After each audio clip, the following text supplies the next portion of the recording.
Our band of idyllic small-town heroes have made their names by defeating the plans of cultists seeking to resurrect or release the demon lords Zar Azmak and Urkshul, respectively.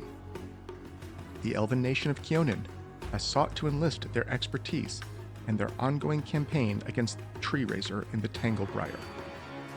The party arrived just in time, however, to fend off a probing attack, likely a precursor to an undead invasion by Tar Bathon, also known as the Whispering Tyrant, a lich of immense power. While Tree Razor has been relatively quiet of late, the escalating threat posed by Tar Bathon has concentrated the attention of the nations around Lake Encarthan and the lich's home on the Isle of Terror at its center. A diplomatic council of the 7 nations surrounding the lake has been called by Queen Talindia Edisarel, with each nation entrusting the negotiation to trusted but lower-profile individuals to avoid the notice of Tar Bathon. Our heroes have been empowered to act on behalf of Kionin, under the guidance of Dalamian, Herald of the Queen, in their negotiations. Morning dawns on the beginning of Day 3 of the Diplomatic Summit. I had a good night's sleep. How about you all? I guess I'm still confused by everything, but I think we're making headway. That's so confusing. It seems like Malthun will go in, but not if Nirmathas is there, and Druma wants at least a 40... Okay, no, never mind. It's pretty confusing. I know Malthun seems to want to fight, and then Lastwall does. Maybe Ustalov will, if it seems fun. Razmiran, I can't read them. I couldn't help you there. And seems like Nirmathas is the sticking point for Malthun. Yeah, it might make sense to talk to Nirmathas soon, but at the same time, Lastwall seemed very... Glorian from Lastwall seemed very much eager to go, and maybe getting them to commit would help with some of the others too. The more we can say that are in, it may convince more of them. And just to update everyone, I did update our reference sheet here that I'm sharing right now. You have talked to Chalzo and Walder on Day 2, and I have filled in what they have agreed to or offered in terms of their agreements. During your conversations in the evening, you got the sense from some other ones both what their country or they personally seem to want around the outsides of this agreement. That's what's listed on that top line as wants. Some of those also may change as you negotiate with them, but this is kind of their independent position in isolation of the 4 articles that you were trying to negotiate. And those articles are a non-aggression pact, a material aid, a mutual defense agreement, and then an actual aggressive conquest agreement to go against Tar Bathon. That's kind of the escalating articles. Of course, some nations might see those in different orders. It's not that all of them would have to go in order 1 through 4. Some might sign 3 and not 2. All that is possible. This is just showing what you already know. So you were able to get a rough sense from 2 of the ones you didn't talk to, both Glorian and Eromina. You can tell some of the things that motivate them. Glorian really wants to see the conquest, so Article 4 happen, and wants the Knights of Lastwall to be in the leadership role, in the vanguard role, basically able to claim credit for the operation. Eromina, is from the smallest nation here that's probably facing the most trouble, not even just including Tar Bathon issues. And they may need more immediate aid rather than just this more mutually defense type of situation. Alzarius and Clairvance, you don't really know what they want. You can tell they're here. You can tell they are trusted by their company, their country, but they are kind of wild cards. Alzarius has just been impossible to read. That's one of the advantages of the masks they always wear. It does make it easy to hide your intents. And Clairvance, you can tell, is very smart, but also very lazy, and very much a playboy. and you can't tell if that's an act or not yet. As day 3 All right. dawns, you will need to pick 2 of them to interact with in longer sessions, and at the end of the day, you will have a garden party to attend, with most of them also in attendance. You'd have an ability to make very short interactions with them during the garden party, as opposed to the 4-hour negotiation on either the morning or the evening, or morning and afternoon. You also know if you want to meet with Clarvants, it takes over one of those 2 spots, but it has to be after the party. It'd be an evening session. But you can't triple dip and see 3 of them in one day. It's weird. It's almost like he doesn't want to go out during the sunlight. Huh. I think it's all an act. It's just, pretending. Yeah, I'm sure he, wears fake teeth and paints his face to look that pale. So, should we Sorry, pick? you were just waking up, Libby? Yeah. Yeah, so we were chatting a little bit. I think Glorian might make sense just because they might be easier to get on board, and getting some momentum might be good. And we probably can get Nermathos out of the way. I expect that one to be kind of on the easier side of a negotiation, except for one sticking point. Yeah, the non-aggression pact with them. I mean, yeah, I guess that would be harder. But let's do that. You want to do Glorian and Aramina today? Anyone else Sounds have good to any me. opinions? No, I think that's a good idea. I think getting a new angle on it just seems like because my brain is getting bogged down with the whole Mulfoon, Nermathas tension there. Maybe speaking with the Knights of Last Wall, they'll just be a fresh perspective to try and make some progress.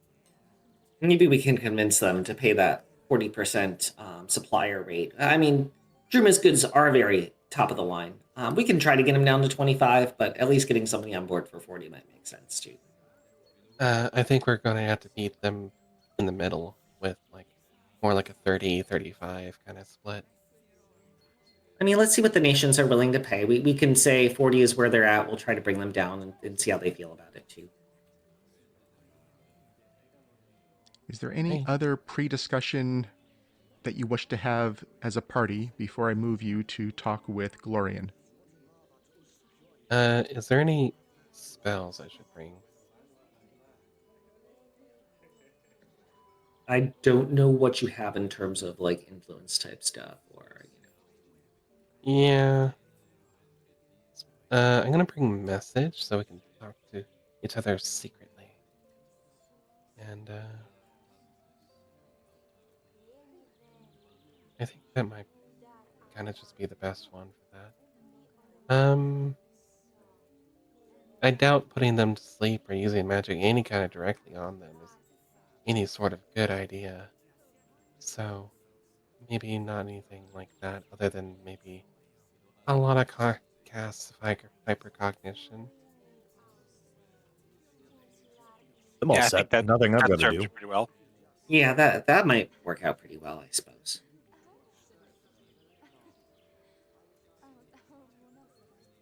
I might keep some casts of other things in the higher slots, just in case this day goes a little bit differently than we expect. Okay. Well, in that case, for the morning session, you send a messenger over saying that you're on your way to visit the Knights of Lastwall. And give me perception checks as you're walking over before I do anything else. Sorry, I'm having to do my morning prep.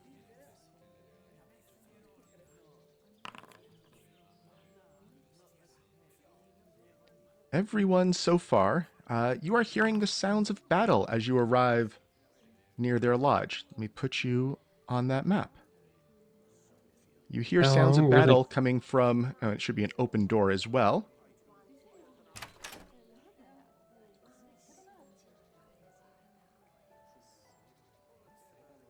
So ahead of you, you see one of the small buildings that was part of a collection of lodges for where their delegation was sent. This maybe looks like it was a storage room that is being reused. It's not the main grounds for the delegation. And you hear the sounds of battle coming from it. What do you wish to do? I'd like to get in there and find out what's going on. If somebody's under attack, we need to Same. get on that. Okay. I'm gonna Behind Vanarel. use one of those hypercognitions to roll a buttload of lore checks at this to see if I can. Sure, out go ahead. Let's entirely. actually have you roll initiative here. Let me get that set up for a second. Can you move one of us slightly to the north since I think Vanarel and I wound up on top of each other as we were dashing? I will do that. Let me just get the initiative set up. I think you're at least all in initiative to be able to roll, so you can do that while I move one of you out of the way. Whoops. Move just one of you out of the way, not all of you. There we go.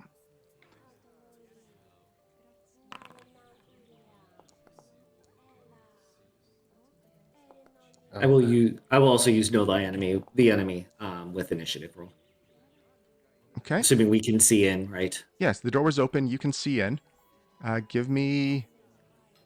Obviously on the thing that is presumably fighting. I will... What does it look like? Yes, so what you see inside this space, let me make sure stream can see it. Good. I keep having the roof come in. You see something that looks like this. An undead skeletal warrior of some kind wielding a great sword, well armored, festooned with a very impressive banner of skulls and wroughten tapestry. Looks a little bit like the one you fought on the Dragonback in terms of the actual armor and helmet and sword style. And you see Glorian fighting it with he's fighting with a short sword and a dagger. And you do see another one of his servants that looks like cowering in the corner behind some boxes. So 2 double religion roll will take the better for Know the enemy. Okay.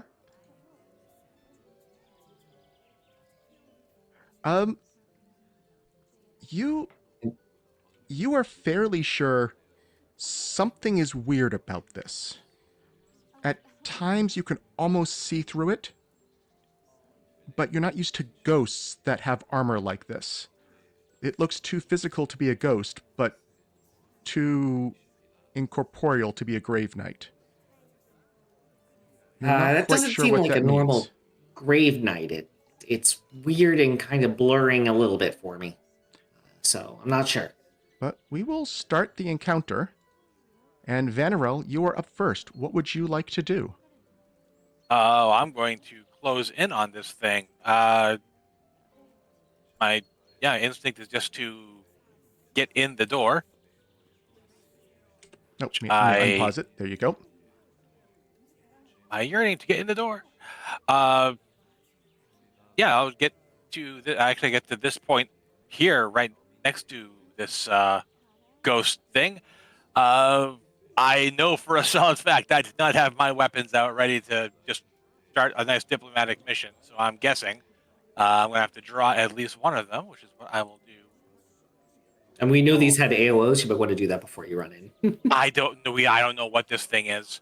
But I'm getting to here. I'm sizing it up. It's facing off against Glorian, so I'm going to call it a hunted prey. And I'm going to take a single strike at it with I usually reach for the warhammer first. So I'll take a single shot on it with that. Whoops, that's me sheathing my warhammer. Less useful when I do that. Let's see if I strike this thing and remember to target it. That is a hit. Okay. Well, 31 will hit it. Let's see if what this does. If I deal it 16 points of damage. What does the ghost armor do? The hammer bounces off the armor. It springs back a little in a way that you're not quite used to. It felt like it almost went deeper and then stopped, but it seems to have taken all of that damage. Okay. Well, that's my 3 actions there. That's all I have to do. Glorian is up next, and he is going to move up to the flank and stab at it twice with one short sword, one dagger. He misses, Vanarel though. nods. He misses with the short sword and misses with the dagger. He looks... Vanarel, for you, give me a perception check. You're on opposite sides from him, but you are the closest one. Okay. A hidden or just out in the open? Out in the open's fine.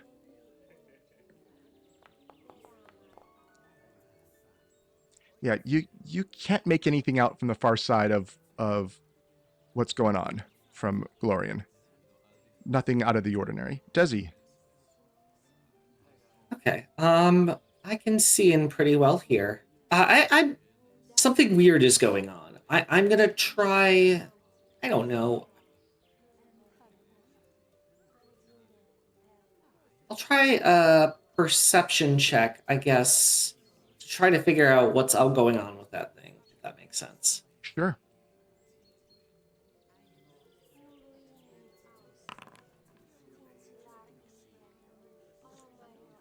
Yeah, you think this must be some new type of...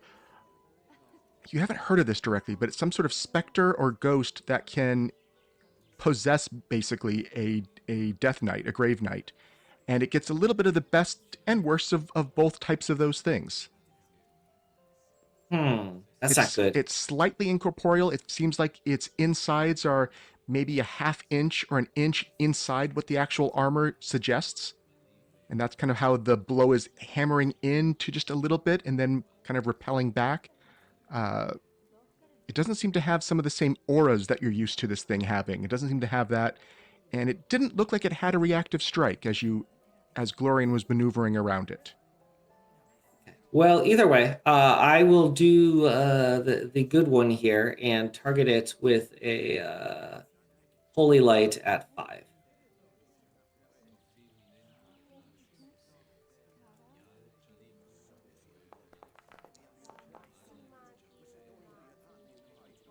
The light passes straight through it without doing anything.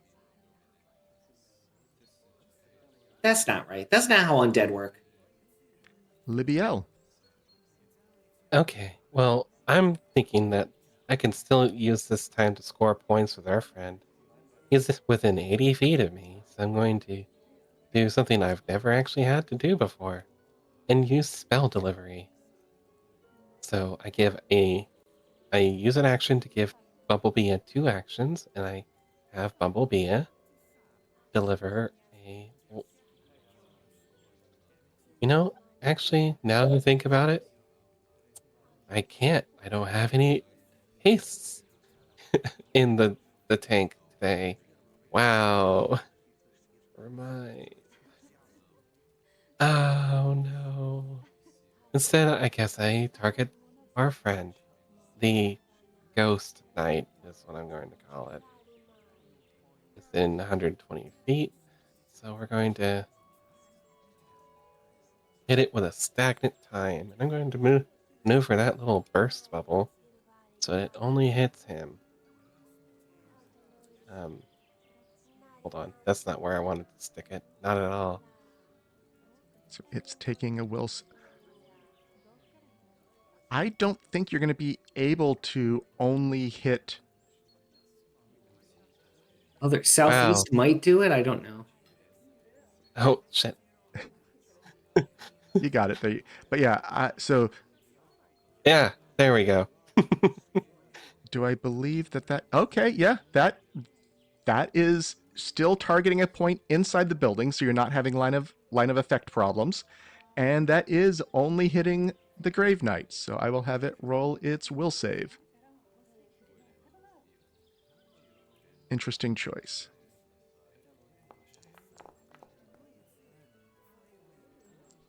It got Oh, a no. success, so it is unaffected. Success by 1? No.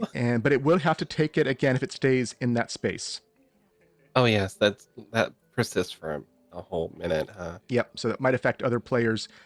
Any creature that begins its turn. So if you run through it, you're fine. But if you stop within that space, it would affect party members. And I It think you doesn't still have an have one AOO, action. so just kind of maneuver around. And yes, I do have one action. I guess I'll move a little closer. All right, get in there, friends. And Daegron, you're up next. You've also received a bonus hero point from the audience. Oh, thank you very much. Yeah, Daegron pulls his axe from his back with a bellow, and then he will enact his sudden charge, and he'll have 50 feet of movement. He can get all the way up over here, out of the stagnant time, and as he gets there, he will swing with the axe as he comes around the side. That is going to critically hit it with a 36 against AC. Okay, 34 points of damage. And let's see, it needs to make some extra rolls. First for the frost effect. Yeah, and that's all it'll be. My axe spec won't come into effect here. Okay. It did succeed regularly on the frost one, and the axe spec doesn't matter. Okay. That's all 3. It is up next, and well, you just hit it hard, so I think it is going to shift its attention to you. And it began its turn in the aura, so it has to resave, I believe, immediately. Yes. So it actually makes It's it a- double dip. That's interesting. So it is going to be Yay. slowed too. That will not affect it until next turn, though, because that's at it already regained its actions for this turn. But it would be slow next turn. That's a weird spell like that. Okay. It's going to start off by throwing an attack at Daegron, swinging at you with that great sword. Seems like it's Actually, it aiming for your says- head. It's slowed 1 for this turn. Does it? Oh, does it say that? Let me Or check. failure. Oh, that doesn't. I assume since it's start of turn, maybe it's just Yeah, I don't know. but start of turn effects are I supposed to know, be I in know. the order Yeah. that is most beneficial to the active person. You can choose what order beginning of turn effects happen in. I don't know. But yeah, Pathfinder. we'll say it's this way. So it actually would not have had a save when you first cast the spell. It only has the save now. I'm not going to roll back the one fail, one pass. We're going to say it slowed 1. So it's only going to have 2 actions this turn. I think it's a interesting written spell. So yeah, he's making 1 swing at Daegron. He missed, and it will then step out of that aura. So it won't be slowed next turn, that means. We'll take that off now. The servant in the back is muttering something, but you don't see anything happen. Vanarel.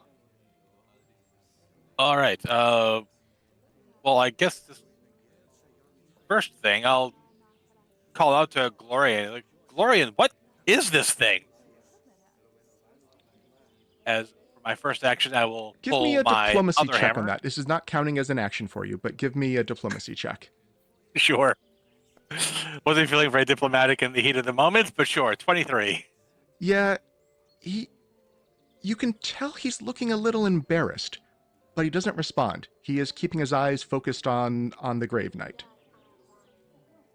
Okay. Well, as first action, I will draw my other hammer, getting 1 in each hand. This feels right again. Second action, I'll step up right next to Daegron, and he's not off guard to me any longer, but he is in my sights. So I will flurry upon him. Hopefully, very, very hard. No, I'm going to miss by a... Oh, wait. 1 critical in there. There we go. All right, So- there we go. Sorry, my dice delayed. I didn't think anything happened. Yeah, you critically hit with the Warhammer, and you regularly hit with the Light Hammer for Okay. a combined 55 points of damage. And Bonk, bonk. disperses, and we are out of combat.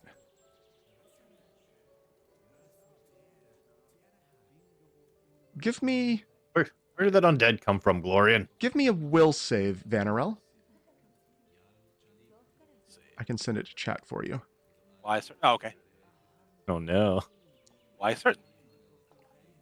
I'm going to drop my. Oh, good. Yeah. Oh, yeah. Nothing unusual.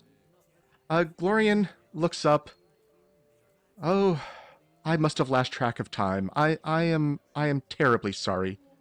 You caught me during my morning workout. My mage in the corner there likes to summon illusory creatures for me to fight. Oh, that explains it. Oh. Yeah, that wasn't a Yay. normal creature. Sense motive of this game again. Perception. If you want to roll on that, go ahead. I would love to. Gloria and I apologize for coming in and interrupting your routine. I got Finder off of there. I'm sorry. No, it's fine. You definitely, Libbiel, you can tell this is the truth. From what you've seen, he is more of the supply chain technician expert for Last Wall. He is not a frontline combatant, and it seems like maybe he is a little worried about that and is trying to train himself to be better. It does feel like he was modeling this opponent based on the stories of the Grave Knight you had fought recently. It wasn't quite correct, but he can tell he was trying to use that as a training tool. And he was feeling a little embarrassed that, one, you caught him at this, and two, he didn't land a single hit while that was going on. He does seem to be happy that you would all rush to help, and that will earn you one more point with him. However, you think you would have learned more points if you had cheered him on and given pointers while he was fighting, rather than taking the kill from him. But he grabs a towel to start drying himself off, and, oh, please come with me over to the study. We have much to discuss, especially about how this council might become a part of Last Wall's war efforts. And I want to give tips to the friend here. Say, hey, your illusion was a little off. If you do this, it's going to be a little better. The one thing you did notice, most illusions would have vanished on the first hit at all. So he must have some tricks up his sleeve that he kept this illusion working through multiple hits with no disbelieve attempts being granted. So he still has some unique skills, but he is listening, and especially just how to make the creature more like what you had fought. The servant is definitely enjoying that. I'll put I you back on definitely this praise map. him on his skill with illusions. So you're talking to Glorian. Oh, and move that from the GM view. And then we'll zoom in a little so you can see and read the text more about what's going on here. So as I mentioned, Glorian is a member of the Knights of Last Wall. He is a knight, but he does seem to be more known for his supply chain and logistics management rather than being a warfare battlefield leader. You can tell that the study here he's brought you to is littered with maps and reports. Give me a perception check as you walk in on that.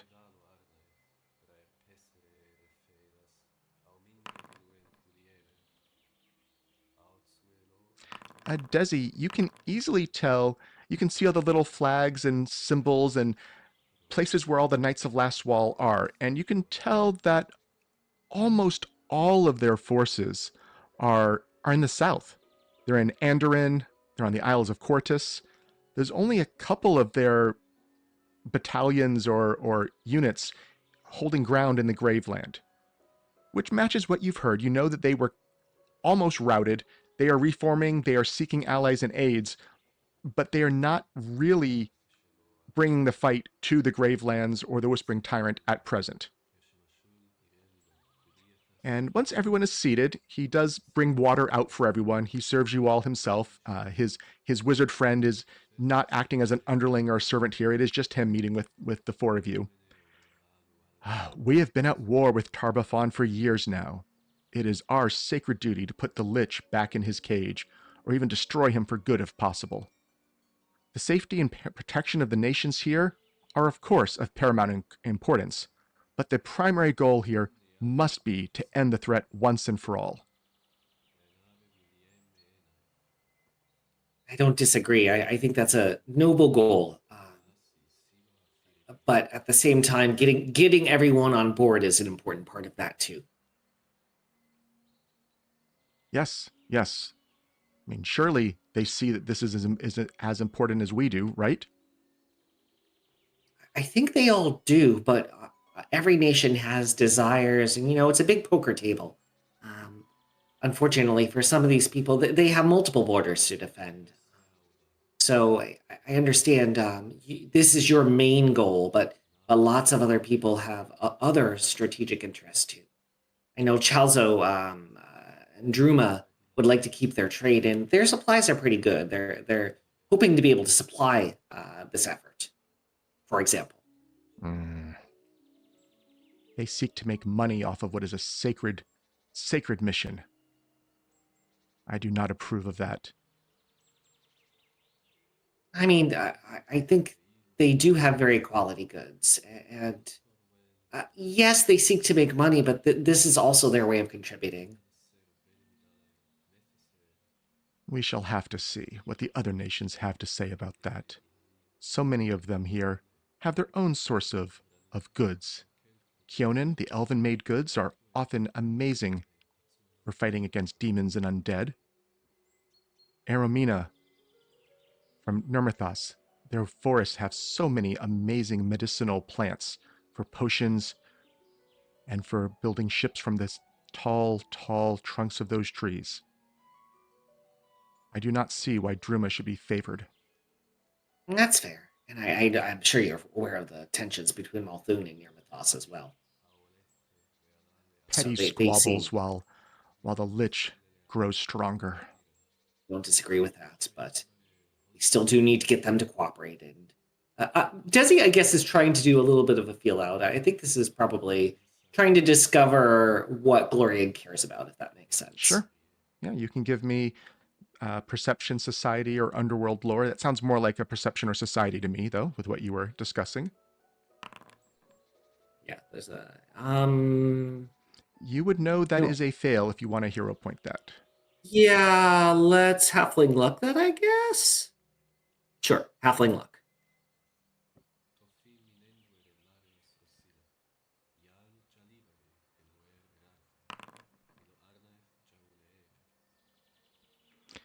That will be a success. So did you want to learn about the skills or the resistances, weaknesses, style, negotiating tactics for him? Given Desi's already tried once with religion and failed, I think they want to know how to talk to this person. So what skills work? Okay. You know that warfare lore to examining the current and future struggles with an eye toward discussing how this battle might play out is probably the easiest way to score points with him. And then diplomacy, just in general, of smoothing out. It seems like he is optimistic, but he is also so focused on the mission that maybe he's losing track of how to negotiate with the other factions. So helping him soften some of those edges a little bit, or think about what may be important to others in ways that he's able to understand. You think those are the best ways of influencing him? And let me Okay. update that in our notes for you. And again, I'm giving you more information than technically you might get on influence minigames. I really do not like giving a lore first, or a lore by itself. I like giving at I least one figured. skill so that it feels you have something to work on. Yeah, a lot of Hopefully players those are skills not. are good enough where I think a few of us might be good at at least warfare, lore, and diplomacy. So that was Dezi's initial offering. What else would you like? Yeah. Who would like to go next and try to? I think Daegron can follow up with what Dezi was saying there when he's talking about Druma. He's got warfare lore, a bit of it, so he'll kind of continue on and say, Glorian, I know you deal with logistics, supply chains, and such. You should know how valuable it is to have a secure supply chain coming from a nation that specializes in this. Yes, it may end up costing us a bit more. We hope to haggle them down farther. Right now, they want 40. We'll see what we can do there. But those other supply lines you talked of are great backups in case something happens with this. But we should put each nation's strengths first, and he'll see if he can get through to him on that side of it. So that was a warfare lore check to influence. That is a success. You can tell he is listening to you. You seem like you're getting through. It seems like he still has some degree of animosity, not toward Druma particularly, but just to the feeling of war profiteering and the feeling like this is not all the nations banding together and doing their strengths. It feels like this is, from his perspective, Druma standing back, providing arms and armor at a still maybe cheaper than market, but not at not at production rates, and then expecting the knights to do all the hard and dangerous work. And while he does want the knights, and the knights do want to do the hard and dangerous work, they want to be the point of the spear. They want to be the glory hounds in some ways, without being quite that negative side. They want to be heroes in this. You know, they are knights in shining armor. That's what they want to be.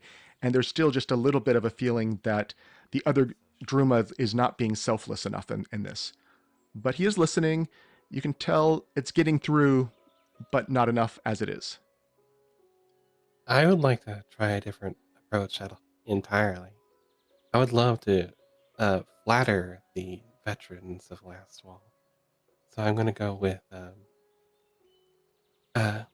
you clearly have one of the strongest standing points at the table, being one of the only groups here who has fought so very hard against our enemy here. I believe your your group's veteran status is going to be a very fine talking point as we proceed with these negotiations. So I'm going to give that a diplomacy. Sure. I'm also going to consider a +1 on that. You won't always get that for complimenting. It does feel like he's not one to relish being buttered up and things of that nature, but at least once it does feel like it makes him feel good. So that is one more success. Yes, as you say, we have the experience, and that is why I must insist on our forces leading should we get to an invasion of the Isle of Terror. I do not know if that would be a sticking point for the other delegates. I ask that you continue in your negotiations to ensure, though, that they are comfortable with us taking the lead on the actual invasion. That is one of our main goals in this effort here. And we will sign the Mutual Aid Alliance. That's Article 2. We will not agree to source the supplies from Druma at this time.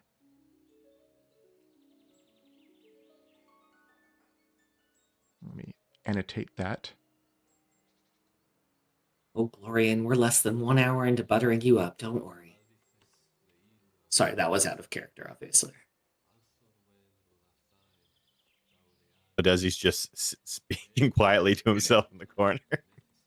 No, that's very undizzy. Moving your hands together, yeah.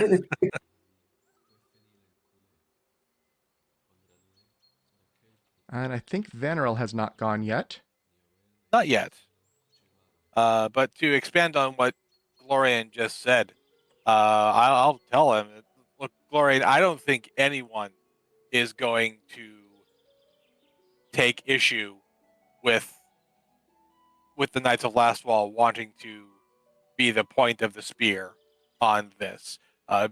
You're the country that's been here the longest. You've been facing off with Tar-Bafon's forces for years, in a more direct manner, for years longer than any of the other 5 have.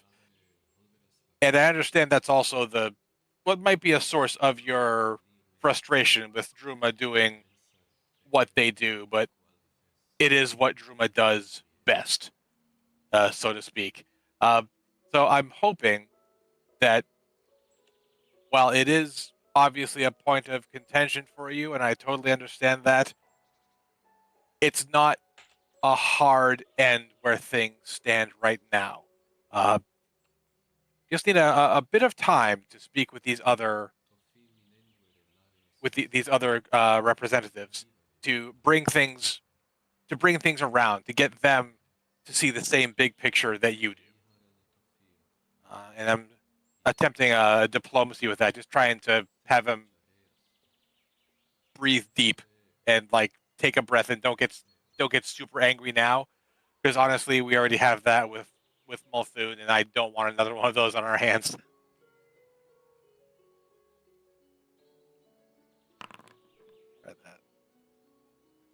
You know, that was a critical fail if you wish to use a hero point. Jeez. Sure.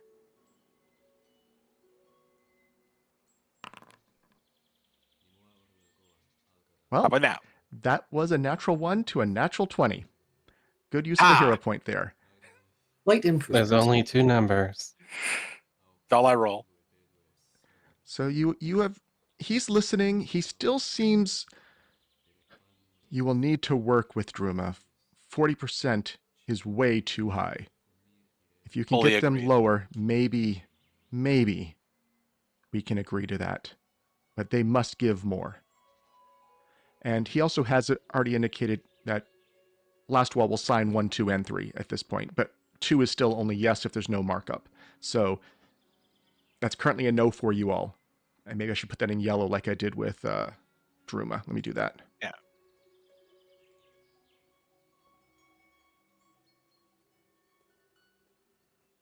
Yeah, that makes sense. Nobody wants to get fleeced in the middle of a fight. Here we go. Okay. So after the first 2 hours of the morning discussion with him, you can tell that he is still warming up to you all. He is still very much treating you, as formal negotiators. He's not let any sort of more personal facade through. It's still very much he is here to do a job on behalf of the knights. He is here to ensure the knights get allies and are able to lead a vanguard attack. You feel he is probably the most aligned with Kionan's goals to start with of the people you've talked to. It does seem to be the cooperative, we all rise or fall together type model. We need to band together. Tarbafon is a major threat. We need to deal with it. The other ones feel like you had to convince them more.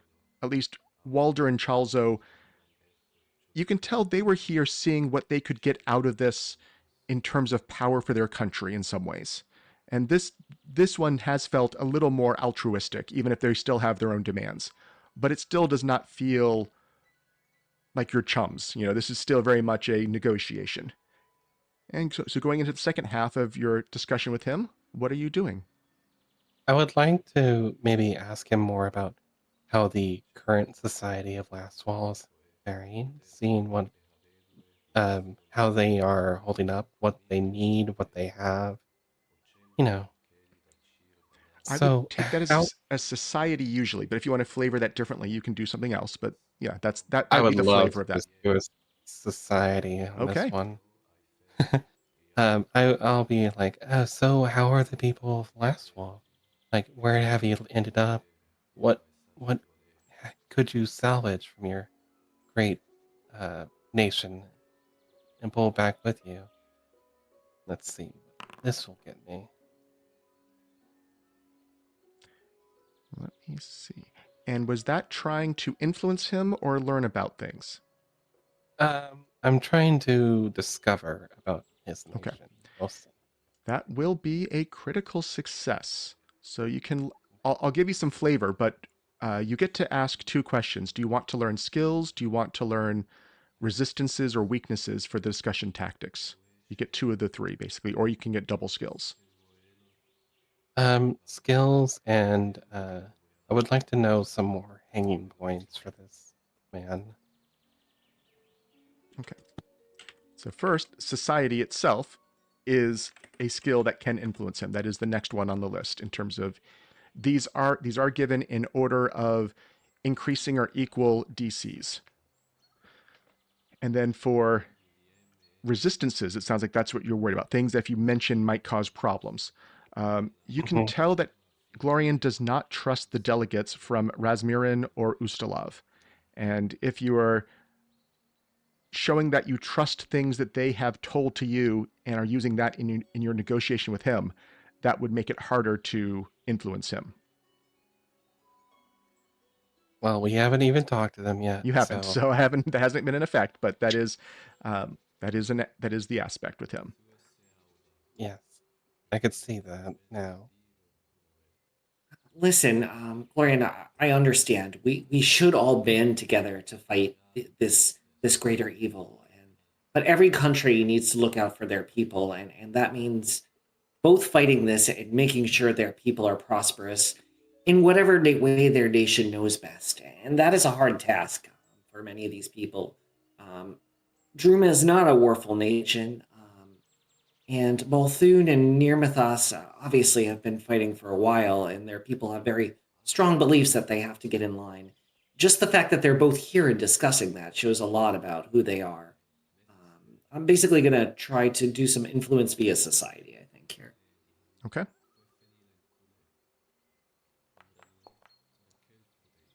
That will be a failure. Yeah, I'll spend the hero.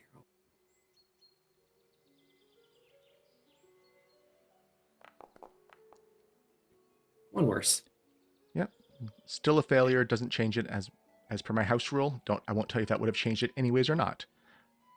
He doesn't seem to follow along with the discussion. You can tell that he has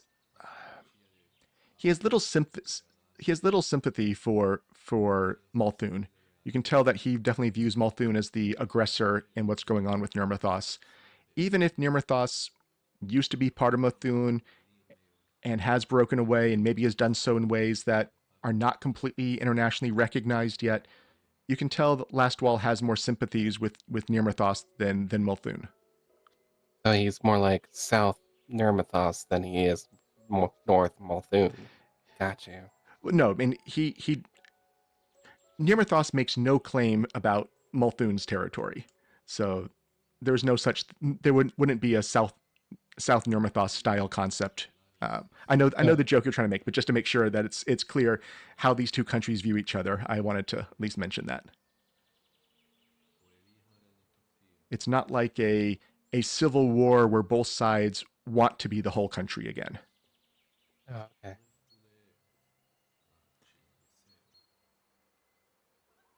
So I believe we still have Vanarel and Daegron in the second round here. Did you want to go Vanarel? Otherwise, I can. I'm trying to come up with a new angle myself. So if you have an idea, go right ahead. Yeah, I think seeing as he's to push on the things that seem to work well with him. Now that we've kind of been getting a little more chummy, I think Daegron will try talking shop more about Lastwall and their tactics against the undead.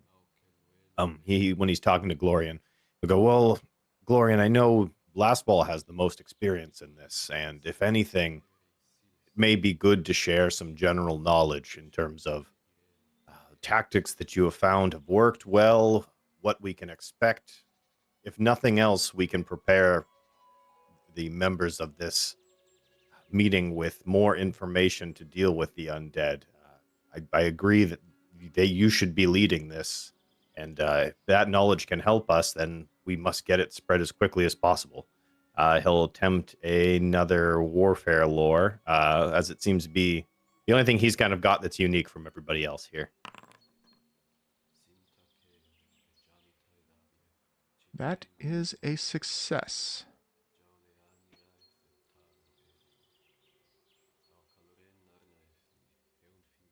Okay. I mean, he's definitely sharing some points with you. You can tell that there's a little bit more.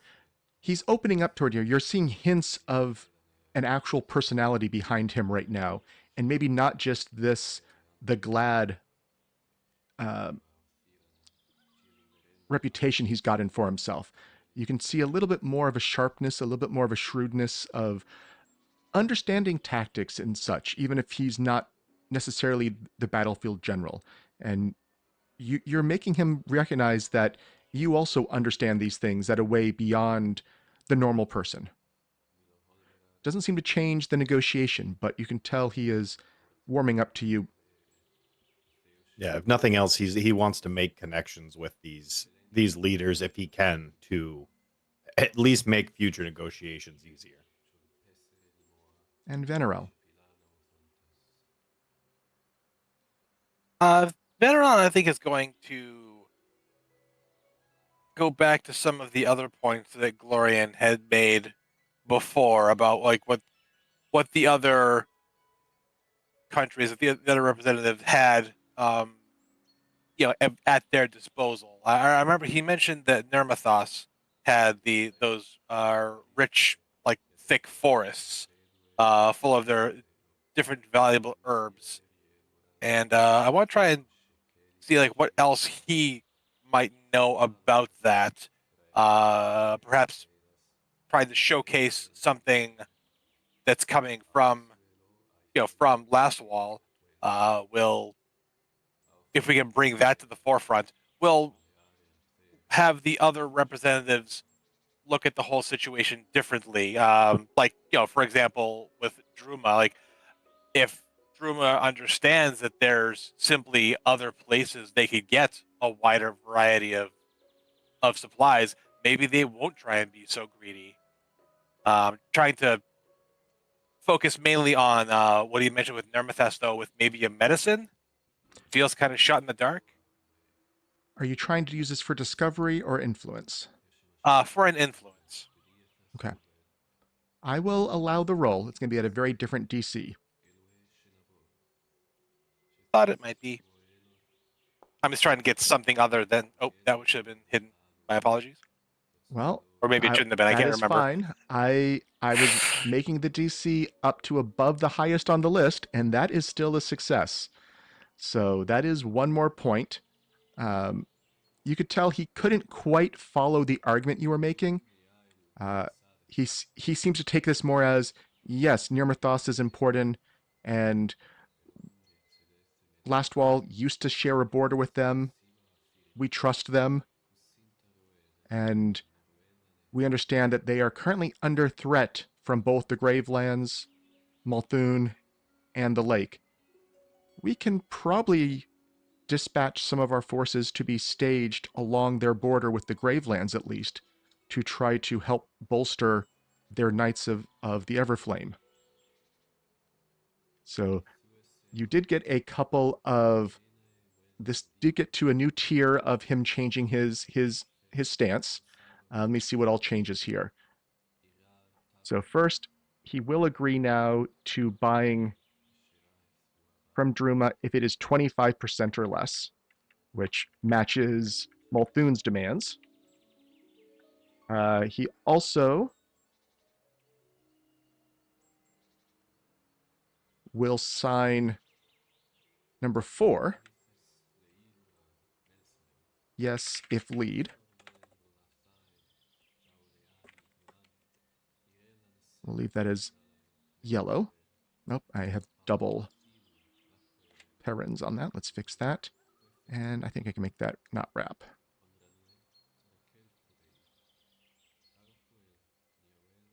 That's not aligned properly, but I think that's still readable. So yes, at this point, he will sign 4 if Lastwell gets to lead. He will divert some troops to help provide security along the northern border of Nirmathos, and he will begrudgingly accept buying solely through Druma as long as you can get the markup lower. And I think that was Okay. the end of your 4 hours with him. So, and Yeah, let me I just think double that's check if there's any of the automatic points you've got to yet. You got the 1 bonus point for helping him defeat the illusion.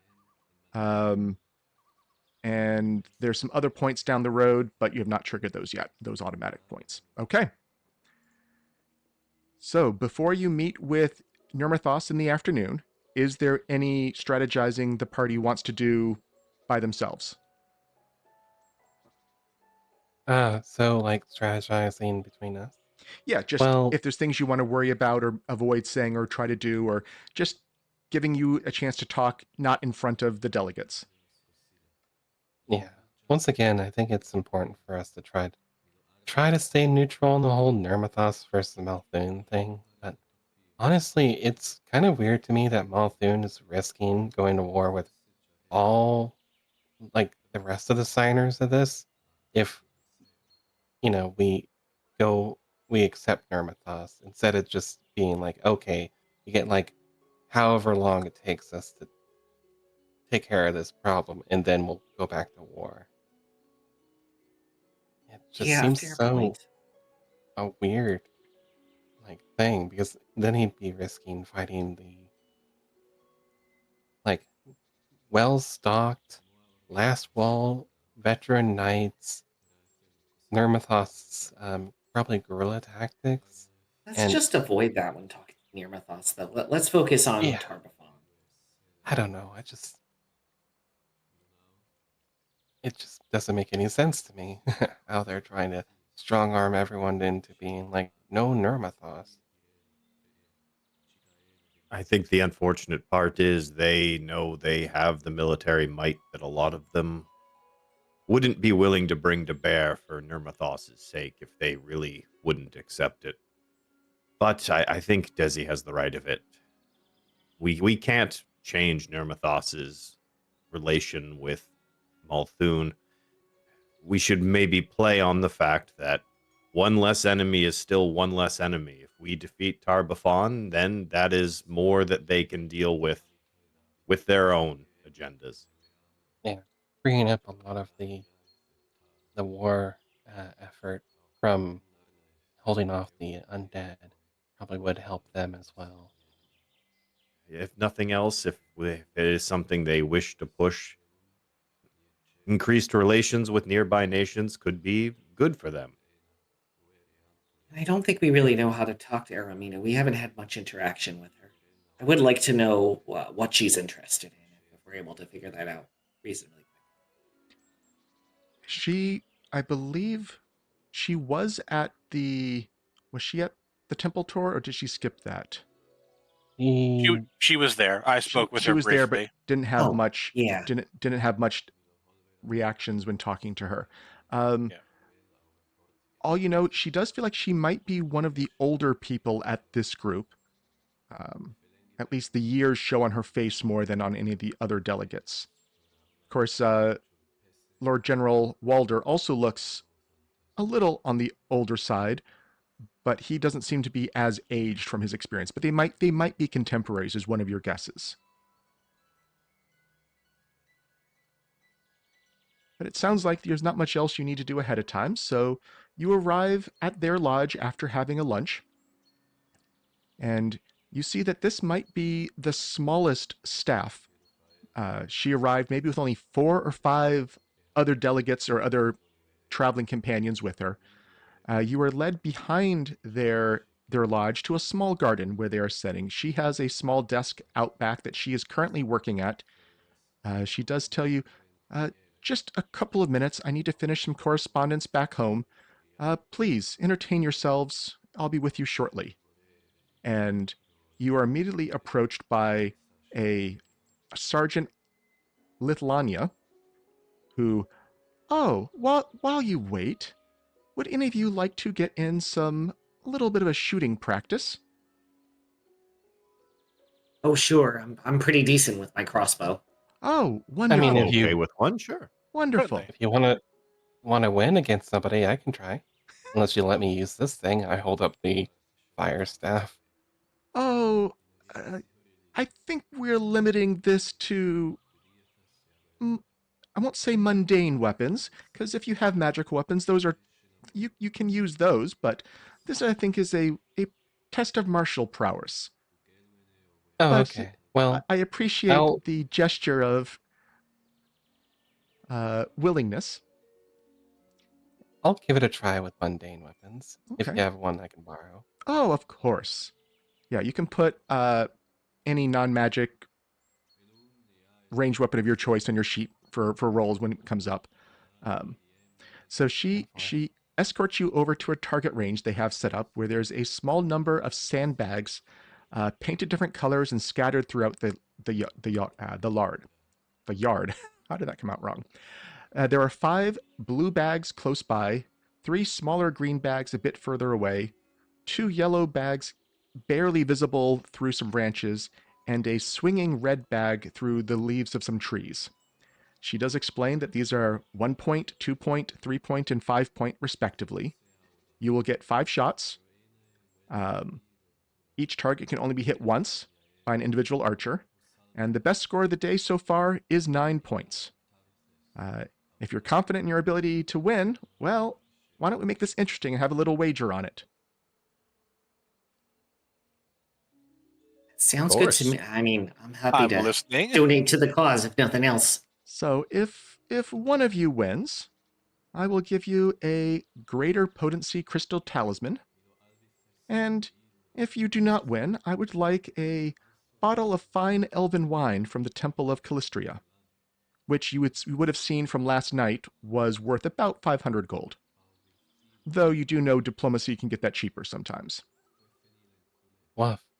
I'm looking at my 2 gold and be like, well, I'm going to participate, but I don't think I am any kind of close to beating anyone here. Okay, So so you're not I part of the don't know. wager. Yeah, I don't think I can be part You're of saying that. any one of us, though? Yes. I think. How do you two feel, Daegron? You gonna join us here? I'm gonna join. I'm an okay shot. I'm not amazing, Yeah, but we'll take you I've up got on that. 180 gold on me. I If think we between I can swing part of that if need be. Okay. So, who would like to go first? We'll do 5 shots from each person who's doing this in order. Who wants to go first on this? we push Vanarel forward. Okay. So, as yes, mentioned, I'm up for the challenge. she does Oh. glance at your throwing hammer a little bit and is scoffing a little at the notion of hammers beating arrows in this competition. But she points out the targets again. Of the blue targets worth 1 and are close by. You can tell from your perspective, you would have to basically fall on your face to miss a blue target. The green targets are a little further away, but you still think these are almost guarantees for you.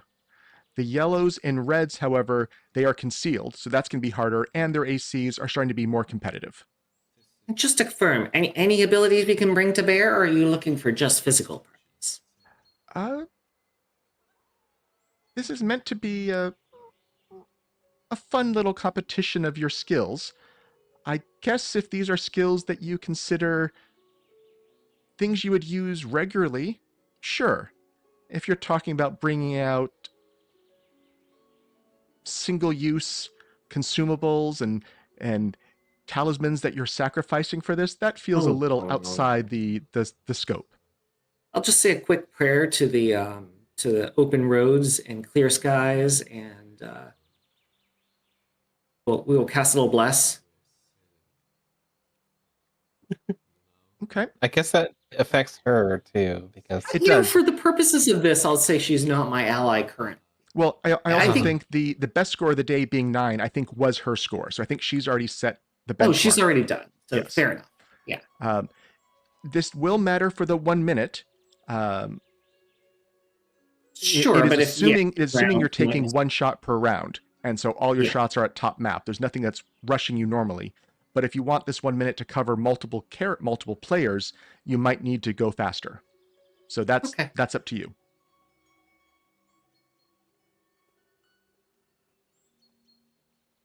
And so you were going first, Dezi, is that right? No, I was just casting that's right. bless. That's right. Oh, I guess I that's would right. have to. No, take that's a right. shot. Vanarel is going to go first. That's right. Never mind. Was that the All right, case? well, yeah. Yes, it was. Yeah. I mean, look, I know it sounds a little silly, but don't underestimate how far these puppies can go. All right. So, am I calling out a specific target, or is Yes. it just the? You are targeting out what you get 5 throws as this case, and you can call out the target. Is Okay. it huntable? That's probably pretty relevant for you. with That range I comment. don't think it is, although Vanarel is certainly going to act like he is hunting a target, though I don't think that actually applies. All right, so it's the blue and the green were pretty up close. So yeah, you get 5 total shots. Blue are worth 1 point, green are 2, yellow are 3, red is 5. The Okay. blue and green, I think for you are probably outside of a natural 1, a guaranteed hit. Maybe not quite that easy, but very close to that. The yellow and reds are things you will have to roll for, plus have concealment. Okay. Well, I was going to just start with a yellow just to prove that I'm not going for the easy ones right away. Okay, give me your concealment check.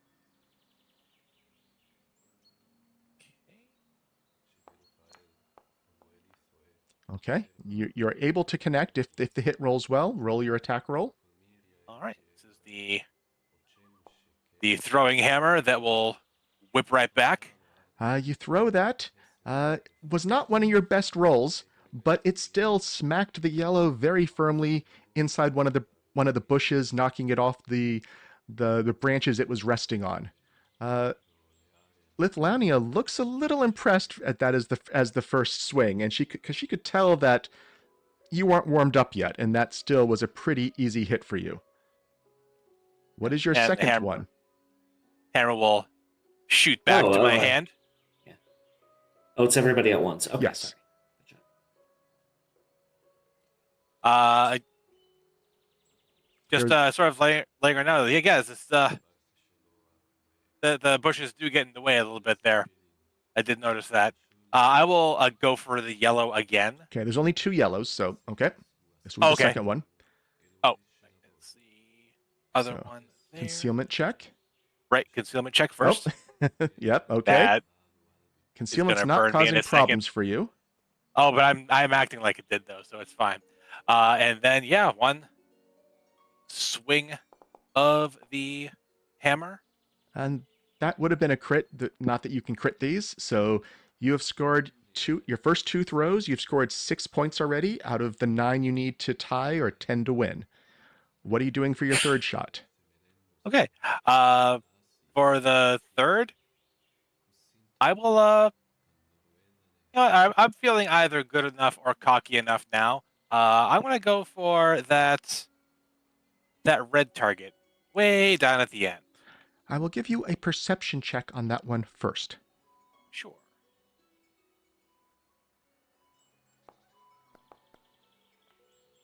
Maybe I don't see it at all. Nope, that was to be on a good roll there. You could time your shot to avoid the concealed condition. You don't see an opening, so you're going to have to roll the concealed check.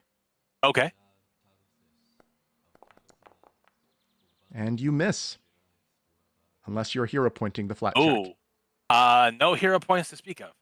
So Okay, you have. I will eat my words a bit there. She laughs a little, and now we see where hammers fall flat. Touche. You have 2 shots left. You can still go for that one again, because you have not hit it, or you can do something else. I do want to give it one more. I do want to give that one more shot. The red target. So would this be another perception to begin? Yes, I can take the perception check again first. Okay. Yeah, that one is good and well buried. So no concealment on this one. You've seen a timing of it when it's swinging between 2 things. There's a small opening where it's visible plainly, and you've timed it in perfectly. Oh, all right. I'll sort of give her a nod of like that's well placed. I like that, but I think I've got it. And we'll give that one more swing. And that would miss. Oh, it is much farther than I thought. Yes. Does that have the bless on it? It does not have the bless, but it would still miss. Okay. I think you have to hit it if you want to win. So it's up to you what you want to do here. We don't have 500 gold.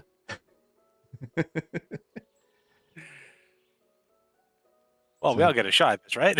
You can, yes. Yeah, you might as well go for the win here. Go for the 5th shot. You already have the timing down. You don't need to do the perception check again. Okay. All right. Yeah, that's fine. Now it's a personal challenge as well as this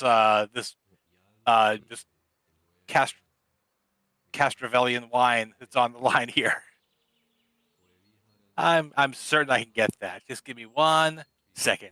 Deep breath and Yes. 38. With a 38, you do hit. That one had an AC of 30, just to let you know. It was Oh, 15, jeez, okay. 25, sorry, 15, 20, 25, 30. And since you've won, we don't need everyone else to go through this unless you really want to try it yourself. But so let me know, I Dezi kinda and do Dezi Libbiel. will out. He One doesn't second, I just show want to see Vanarel. one. It fires off into the distance and misses everything, and he puts his bow back away. Yep, no, Vanarel's got it.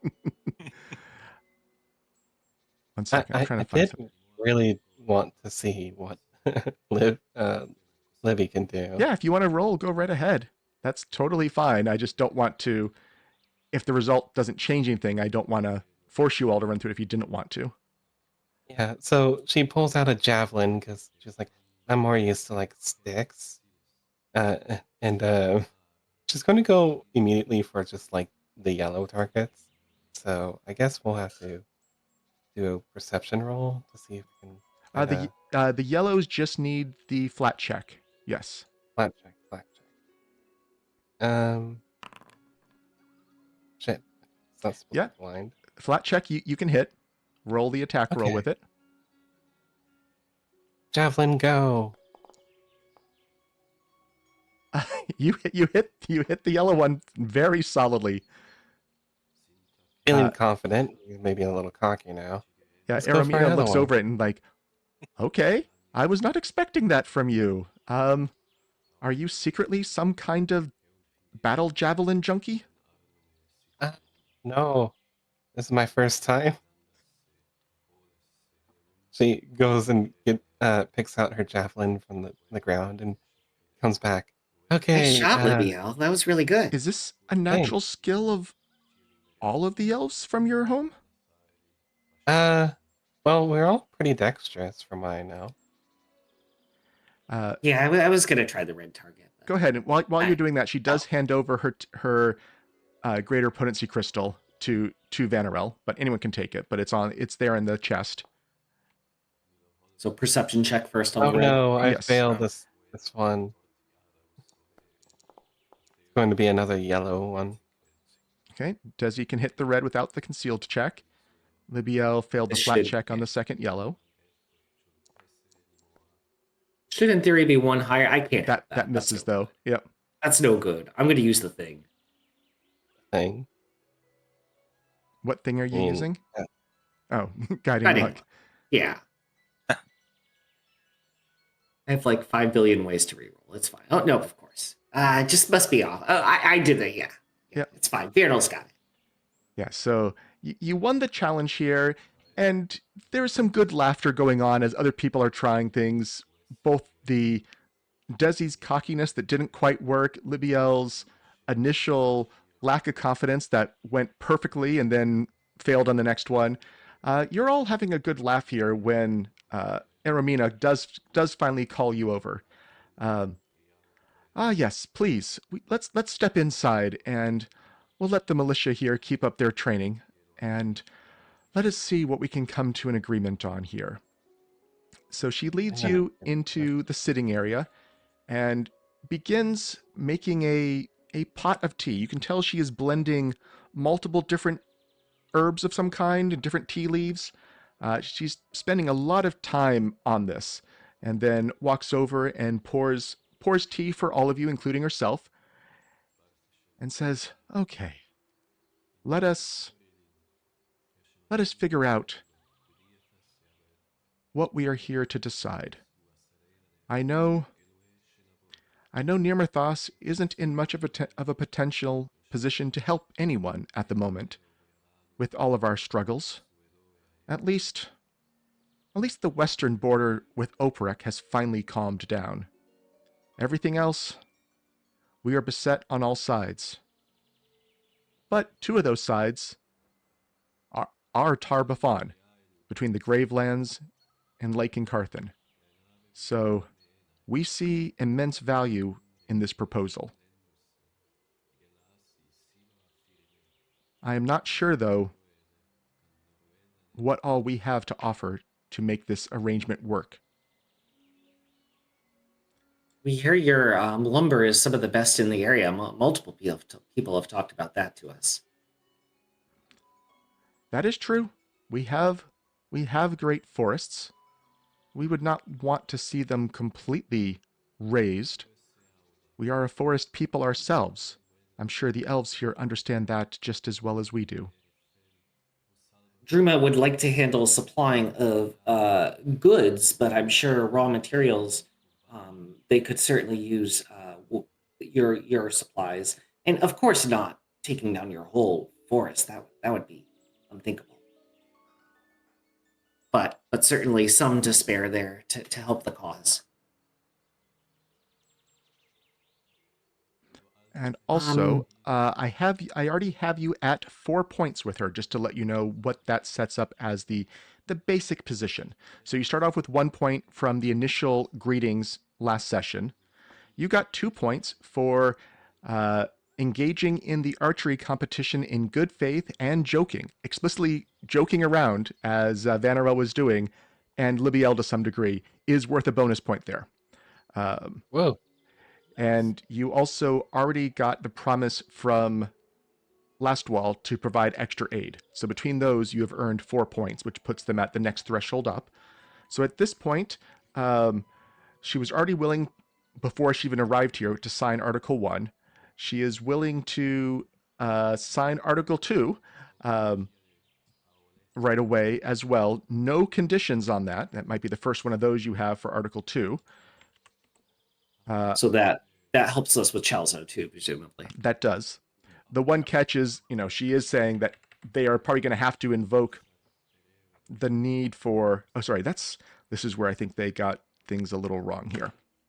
Article 3 is the one they would have to invoke immediately, and that's not one she has on this list yet. So that's where she is starting the negotiation. She is already willing to sign 1 and 2. No restrictions on either of those. Does outline that they need help, though, relatively quickly. And it's a little bit tricky. You can tell that they are somewhat stubborn, her nation and her, on not wanting to beg for help, but they are definitely making a case about how they are overwhelmed and likely need help. So it's a weird place where you can tell you have to thread that needle between giving handouts and outright offering tons of help without making it feel like you are talking down to them. You can tell that's already a factor. I feel like I was talking a little bit. I'm happy to do an opening perception check to discover kind of, what their interest or what her interest might be. Sounds good to me. Kind of trying to figure out if she seemed interested more in like goods, maybe even looking at the tea if she's, into kind of fine crafting of the, makeable variety. But yeah. So, okay, as a discovery roll there, that will be a success. Are you trying to learn skills or negotiation I feel tactics? like, skills to start out, and then we'll work from there. You are pretty sure that all of the herbs and tea that went into your tea, she grew herself.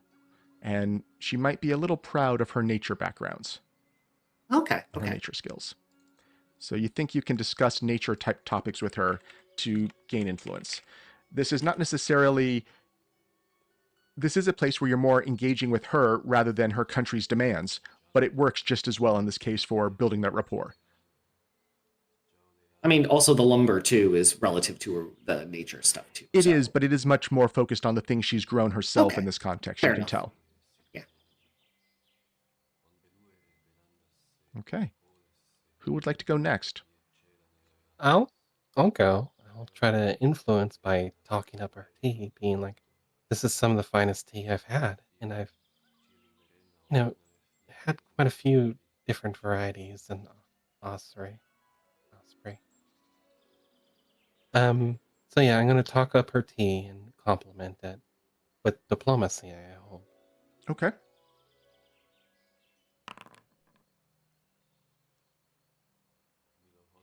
That is a success. She seems pleased to have her tea complimented. She does talk a little bit about how she grows all kinds of different herbs back home.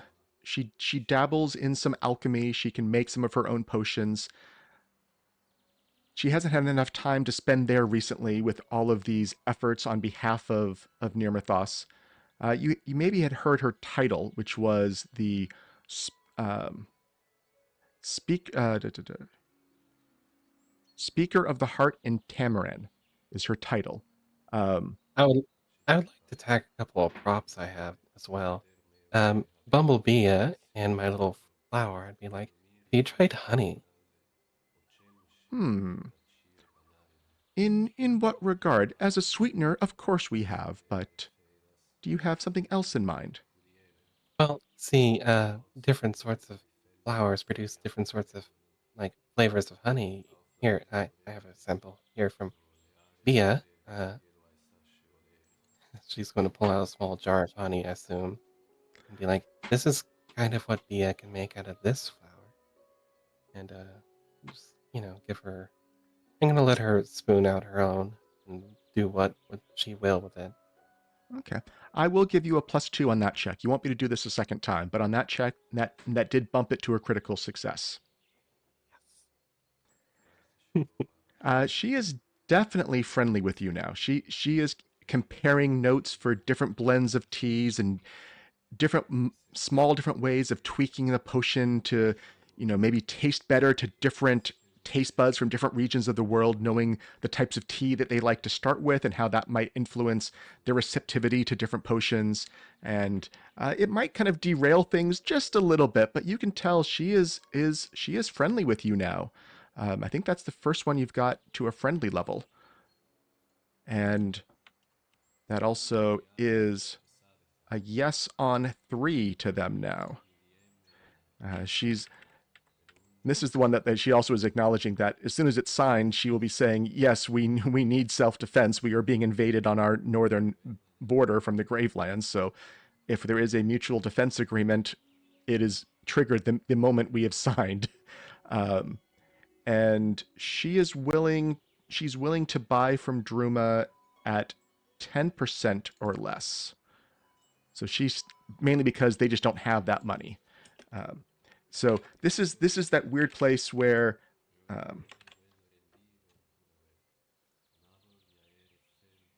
so in some sense she's in all cases here with the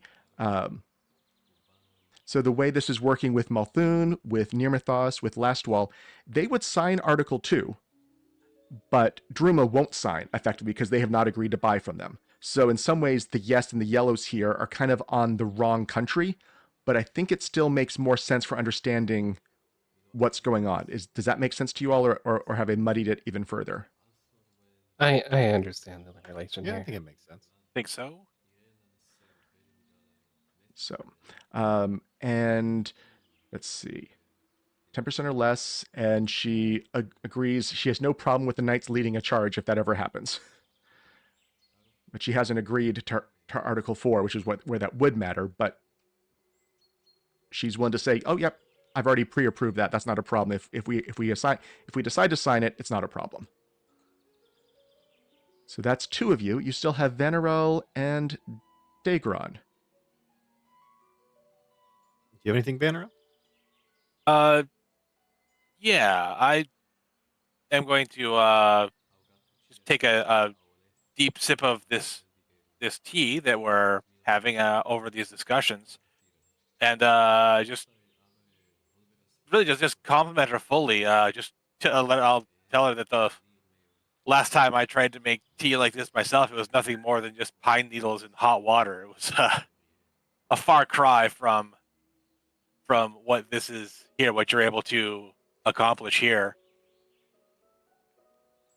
And I also would just like to extend my appreciation to not only what you're managing to do here with these other representatives, but also your entire country is fighting on so many fronts.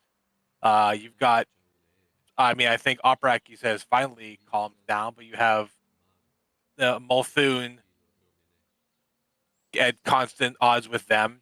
You've got the Knights of Lastwall. You're fighting on nearly every front. this aid Well, that the we knights aren't fighting them. It's the grief lands, but yes. Oh, did I say that's the last one? Yes. My mistake.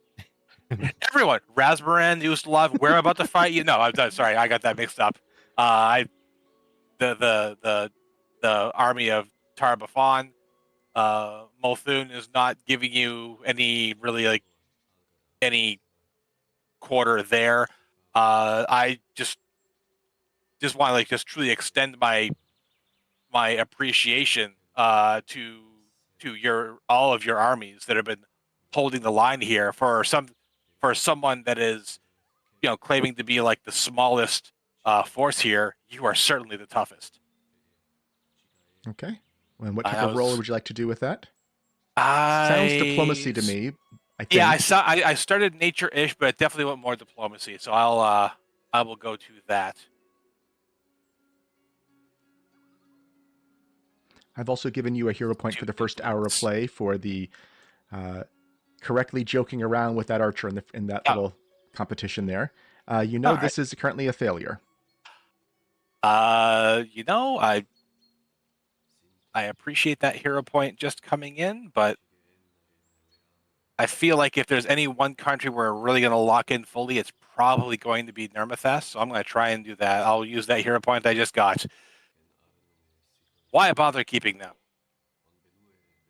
And that is enough for a success. Okay. So that will get her not to another tier yet, but you are making progress. She does talk about, oh yes, no, pine needles and water, too bitter. Only good, honestly, only good to help retch sometimes if you've taken some poison in. I would not recommend it for any pleasurable drinking. That makes sense because that's pretty much what happened to me. I should remember that. Thank you for that tip. And for Dagron's here, I think as they've been kind of talking again, the more warming up, he'll go in and see if he can kind of maybe figure out some more ways to influence her here. You say you don't have too much to add, but as you've already shown our friends here, that you have quite a bit of knowledge in terms of medicinals and I'm sure foraging in the fields that could be very useful information for the other armies. But can you tell me some more about what your troops would specialize in, what gaps they would fill, where we would be able to place them? And he'll try to do warfare lore to discover some more ways to influence her.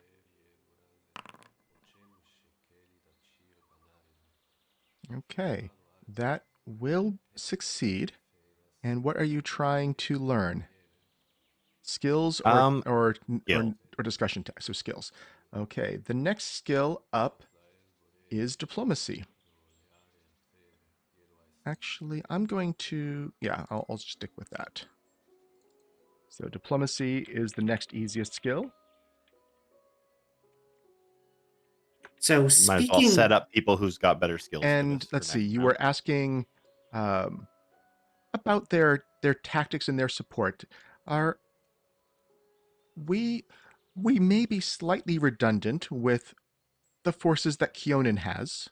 Woodsmen, archers, our knights of the Everflame are mostly a skirmishing and ranged force. They might have a little more melee potential than some of the rest of ours, but they are still first and foremost bow skirmishers. We do have a fair amount of herbalist style healing support as well. you might want to. So we found something interesting in the Vanarel forest.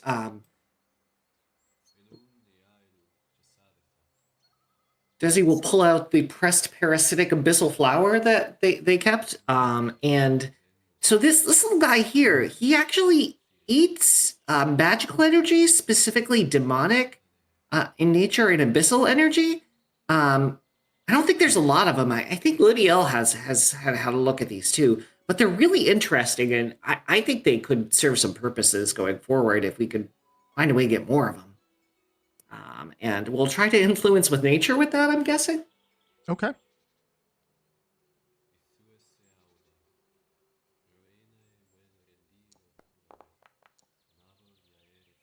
So an influence with nature, that is a critical success there. She seems very intrigued by this possibility, wondering, well, you say they eat abyssal energies. If they can eat necromantic energies and stop some of the fog that comes across the river, that would take quite the load off of our knights and possibly enhance our visibility into the Gravelands. Yeah, I think Libbiel's more the expert on these, but I happen to have one in my pack, so. I mean, we could figure out how to make it create more of them. I would gift you the flower. I want these growing everywhere. How many do you have? I don't remember. I know you took This several.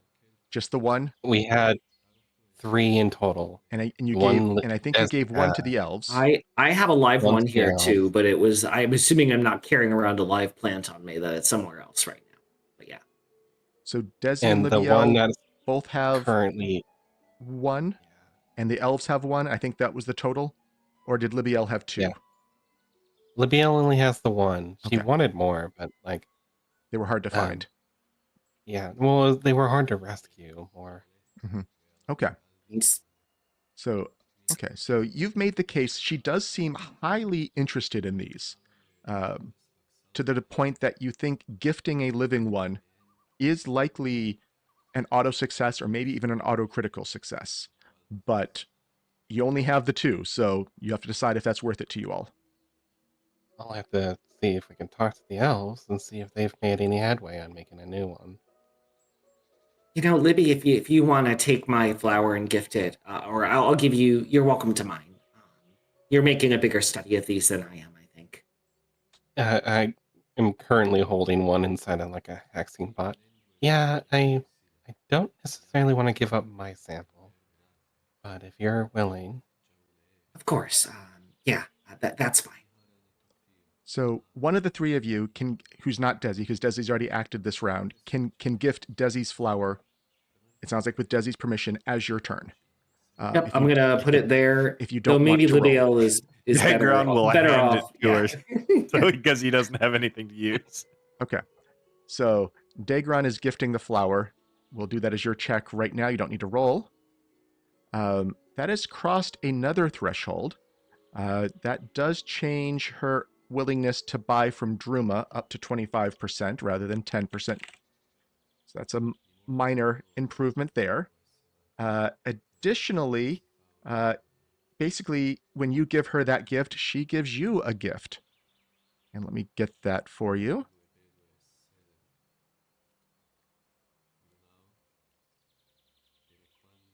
It's really a trading session, you see. It kind of came out that way. That wasn't maybe how she intended it, but that is what has happened. Yeah, I was looking through my things because she was talking about the alchemy, and I thought nope, that's the wrong one. Don't look at that one. I didn't see anything. So yeah, there it is. I remembered the Elsie's bottled Vim, and then I saw the flower, and I'm like, oh right. Yes. So two greater antidotes and 2 greater anti-plagues that she has made herself from her own garden, that she is offering to you all in exchange for this flower. Or not in exchange for the flower, but more as a gesture of appreciation for a tool that may completely help their northern border. And if in the near future you figure out a way to propagate them, that may and can share the information, that may help even more. We still have though Vanarel and Libbiel. well, for my turn, I would like to share my notes on what I've accomplished with the flower so far, which includes feeding it other types of mana, because that's what I have been actively doing every single time I try a different spell to see how well it works.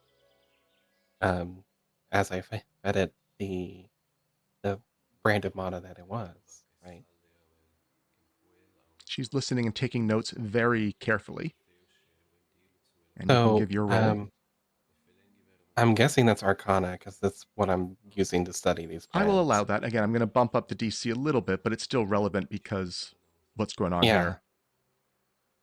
Let me consider Here it we the same as go. that one.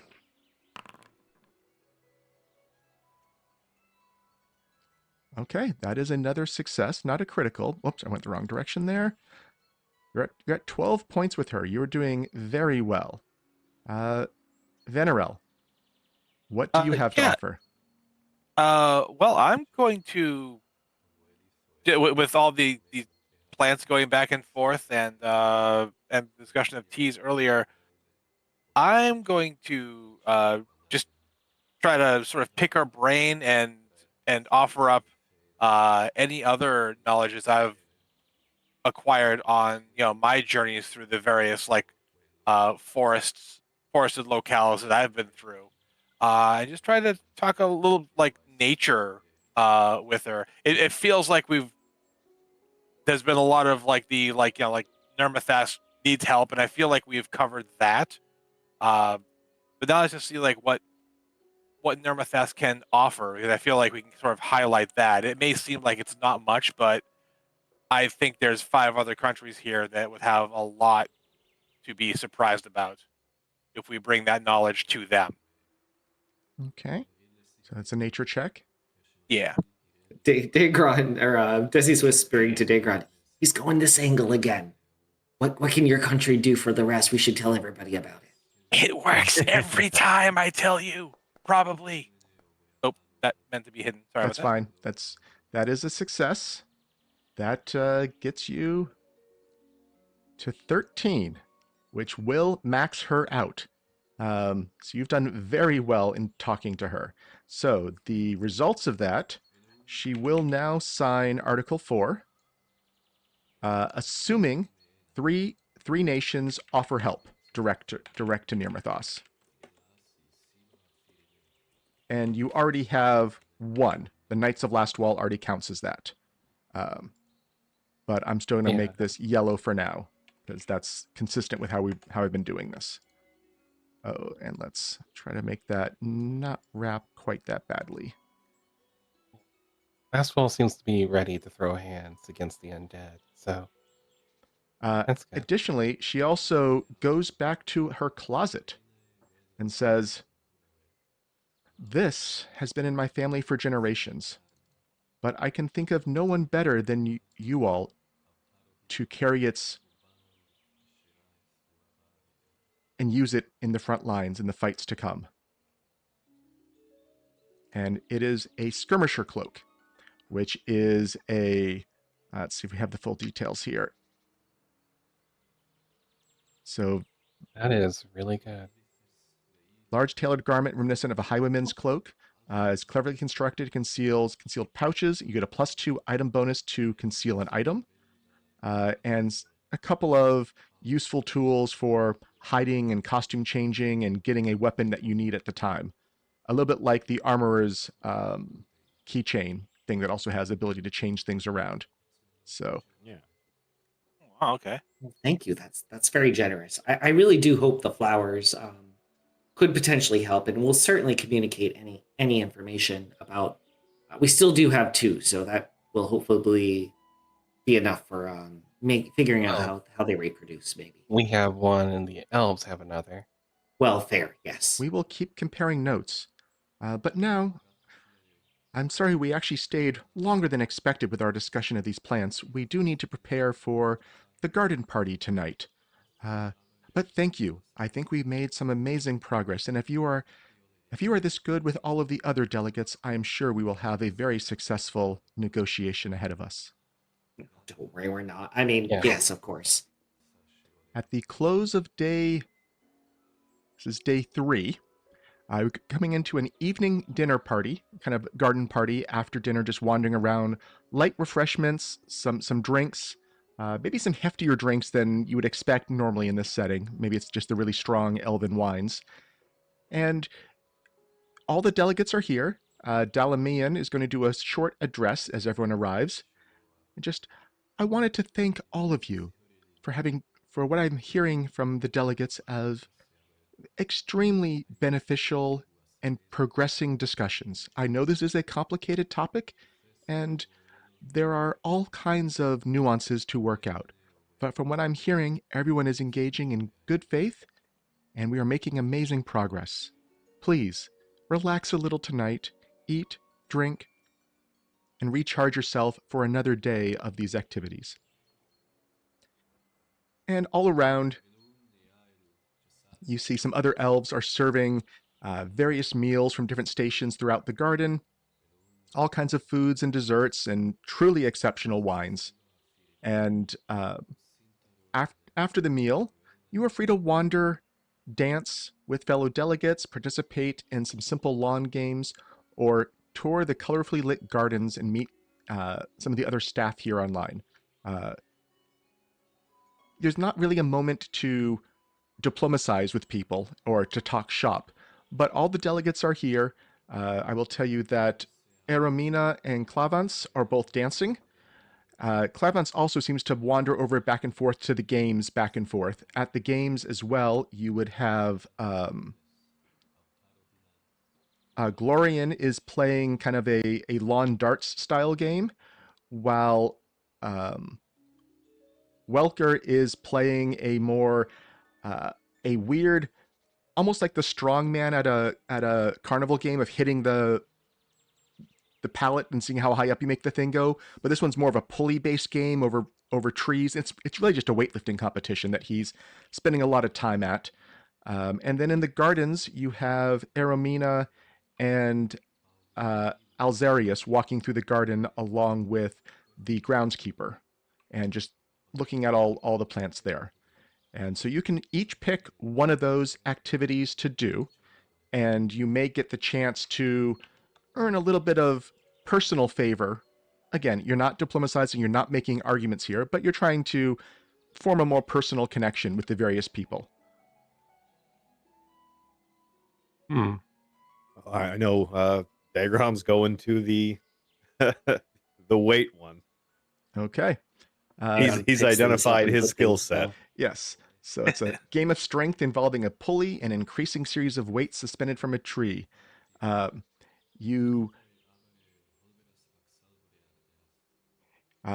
so the way this one works, it's going to be a series of athletics checks. Each time you succeed, the DC goes up, and when you fail 2 in a row, that is effectively your score. Okay. So is Walder playing it right now as yes. it comes up? So the two of you would be going back and forth if that is the goal. Yeah. Okay. 100%. So go ahead and give me an athletics check, and I will roll his. Okay. This is at the base level. That'll be a 35. Both sides easily passed the first weight. On to the next weight. It's a higher DC now, but it's the same roll for you. That doesn't get harder. Aramina's coat. Oh, that's who I have. That code is so strong. There we go. I have him selected now. 34. Once again, you're both doing fine. So next level up.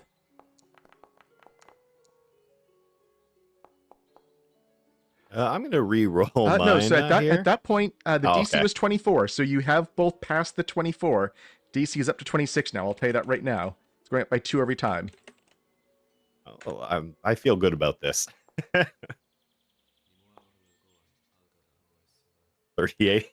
So he has failed 1. So he is still at 25. You are at 27. But you have to fail twice in a row to lose. Oh, he has lost, it looks like.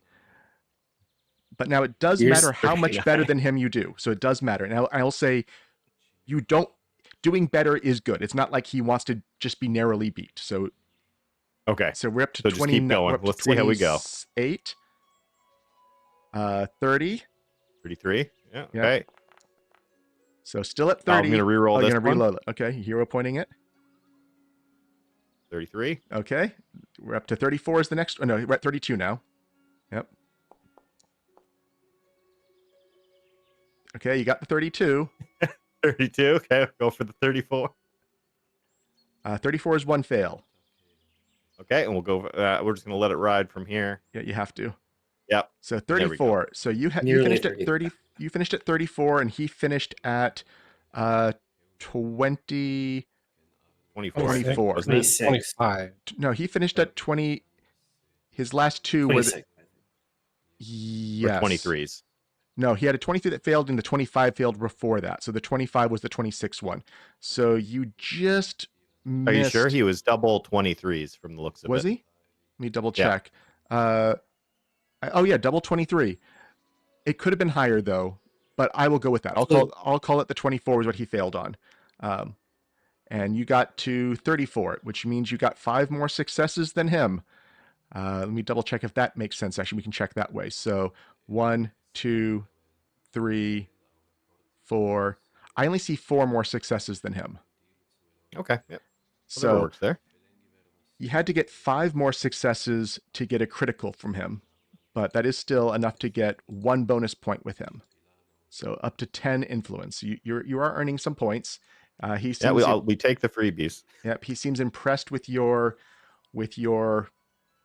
martial or your strength prowess. He does seem to keep in shape and he trains well, but he could not keep up with you. And that does change the things here. So let me update. You got 1 new tier here. Article 4 is now a yes if 3.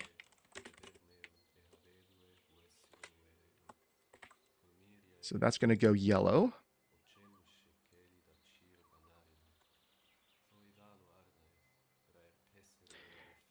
Also, he is willing to let the knights lead. I'm not going to record that. We'll just have to remember that one.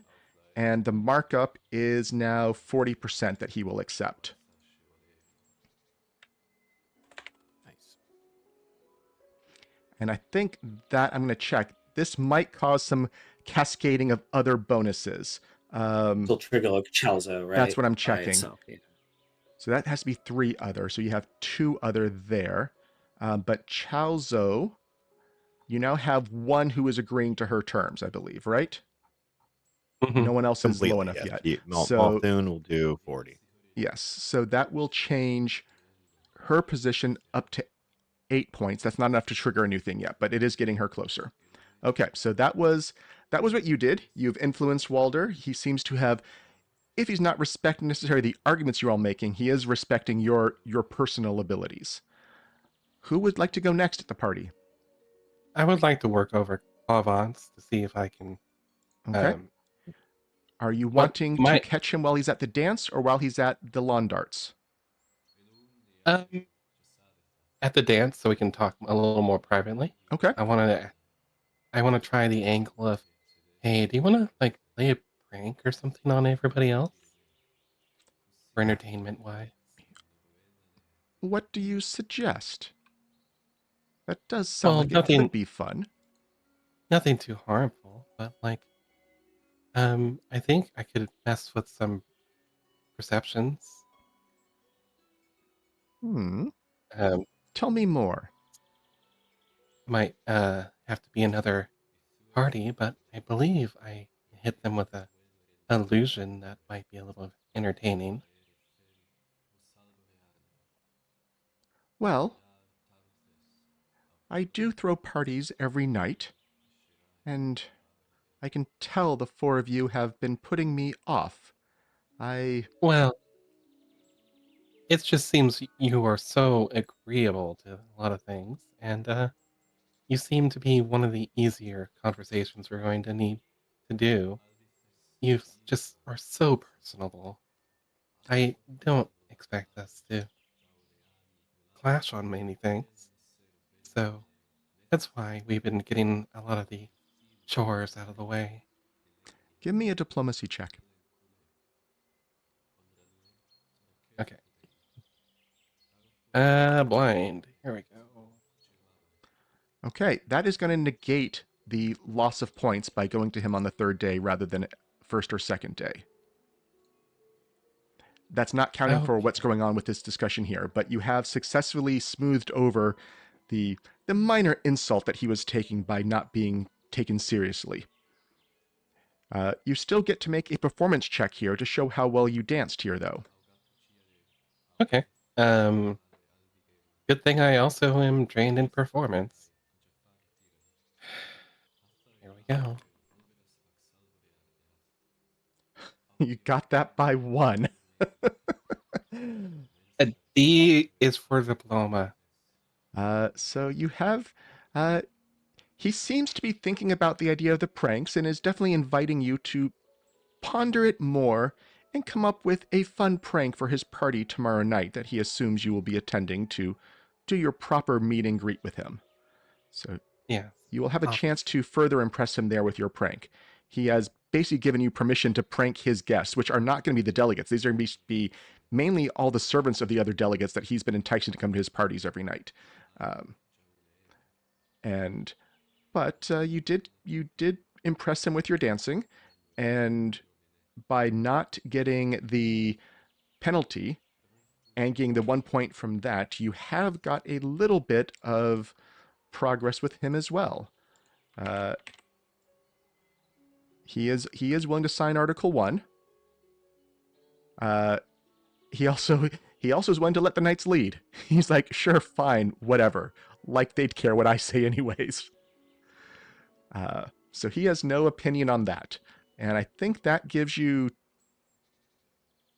2 who are agreeing to that at present. So not 3 yet.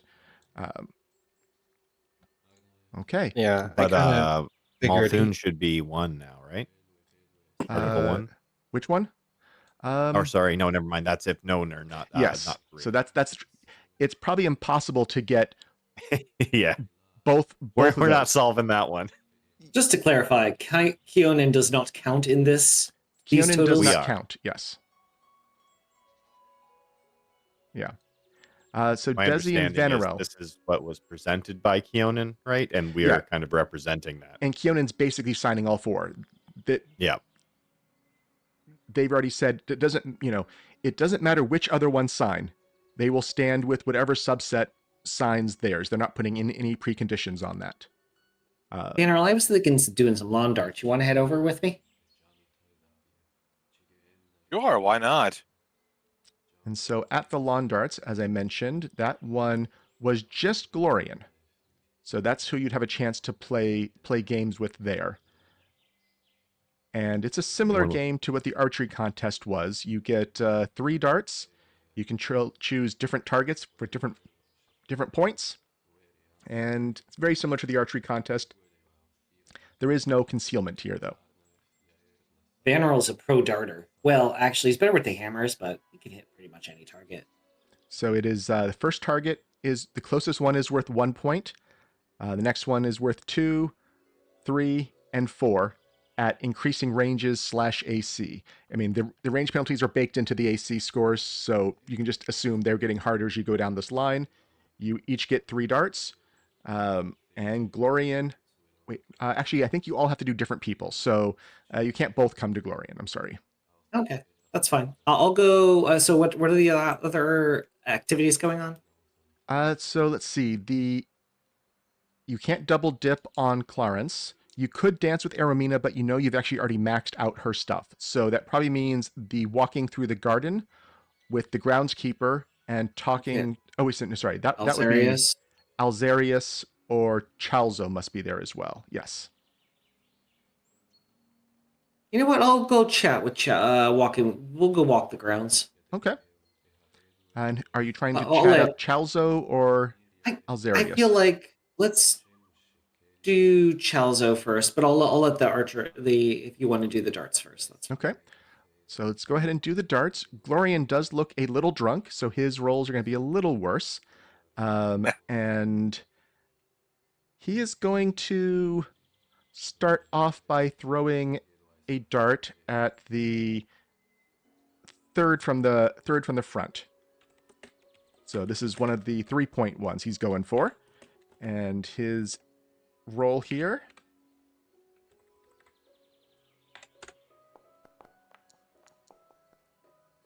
He misses his first. Yeah, he misses the third one by a little bit. You think the drunkenness might be affecting him. Which one do you want to aim for? A 1, 2, 3, or a 4-pointer? He just did the 2-pointer, The 3-pointer. the 3-pointer. I will go for the 3-pointer there. Just kind of doing that same sort of playful thing like I did with the archery contest. Just give him a little nudge, like, well, now you've ranged it out for me. See, that's the advantage I have. And would you like me to use the hammer or a different? The hammer's fine.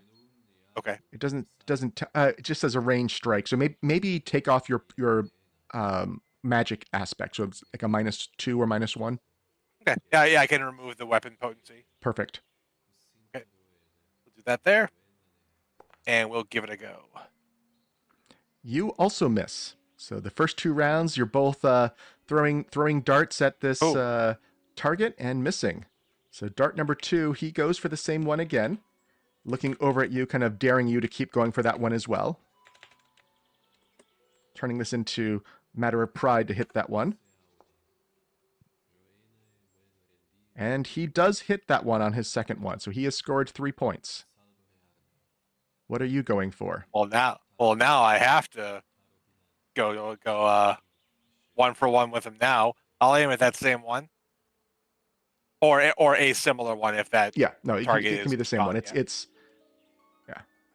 Okay. We'll do that. Take off the item bonus. Pure skill, Glorian. Just watch this. okay. That is a crit, which is just no differences for crits versus normal. So you're tied at 3. He's going to go for the second one this time. You could tell he was briefly considering going for the hardest one, but he has slightly chickened out and is going for a 2-pointer Come instead. on, Vanarel. So he does hit. So he's ended the game with 5 points. You are at 3 points. What are you going to do? Oh, he's on a roll. All right. Well, I may as well go for the. Actually, I'm gonna go for the same target he is. He just aimed for. If I remember right, he kind of gets like down on himself, seeing like from the practice dummy thing we came in and like clobbered on him. We didn't give him the shot. I'm gonna go for the same thing. So at the most, I wind up tying with him and not besting him. Let me give that a shot. So it's the 2-pointer one he just did. Mhm. Okay, that's the one I'm aiming for there. And a 21 will miss. Just narrowly in the dirt. So he wins that one. You do not get any extra influence from playing this game with him. And Dezi. Yeah, I don't. I Talking mean, I'll Chalzo, start. I believe you said, right? Yeah, I'll start chatting with Chalzo, and I'm gonna just kind of casually, or maybe not casually, start talking trade goods and the various agreements we've come out with, and maybe they want to get some of their wood that they use to make other things from Aramina. She seems very amenable to that, and I mean, I'm gonna talk shop. Like, if it makes sense, I will just use crafting here to kind of talk with her about various goods that they might be making and arrangements they might make. Okay.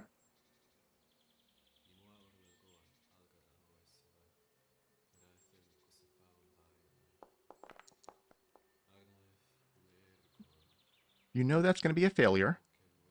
Yeah, I'm out of everything for today. So You can also just tell it felt like maybe you've committed a slight faux pas by bringing it that much into discussing business here and not just commenting on the gardens, their beauty, and lighter conversation here.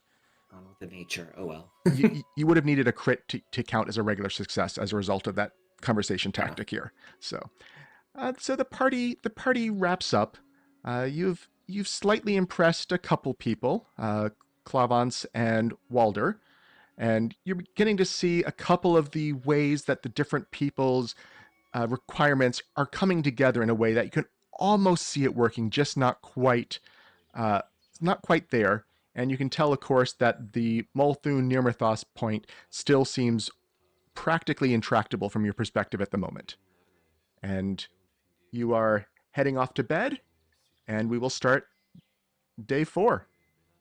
I would like to before bed be like, hey, to any like the elves, is there a possibility I can get a scroll of any sort of illusion magic that can like be used in a fun way? So like illusory disguise, illusory scene, I'd say something. if it's rank 3 or below, they can Rank find it. They 3. can find it for you in the town at cost Do I? overnight for you.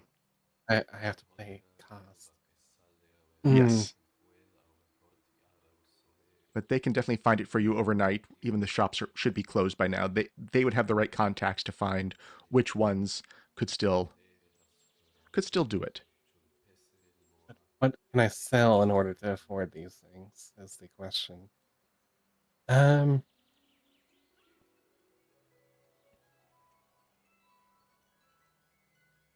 Anything else people are doing while Libbiel finishes shopping? I think I'm good right now. And so I believe in the morning you'll be meeting with Alzarius, and then you'll be attending the Founders Legacy event in Green Gold before ending the day at Clavince's evening party. So, as you arrive at the morning, actually, do you want the meeting with Alzarius to be the morning or the afternoon? You can't fill both because you're filling one with Clavince's evening one, but you can choose if you want to sleep in today or you have other things you want to do before. Where do you want your free time?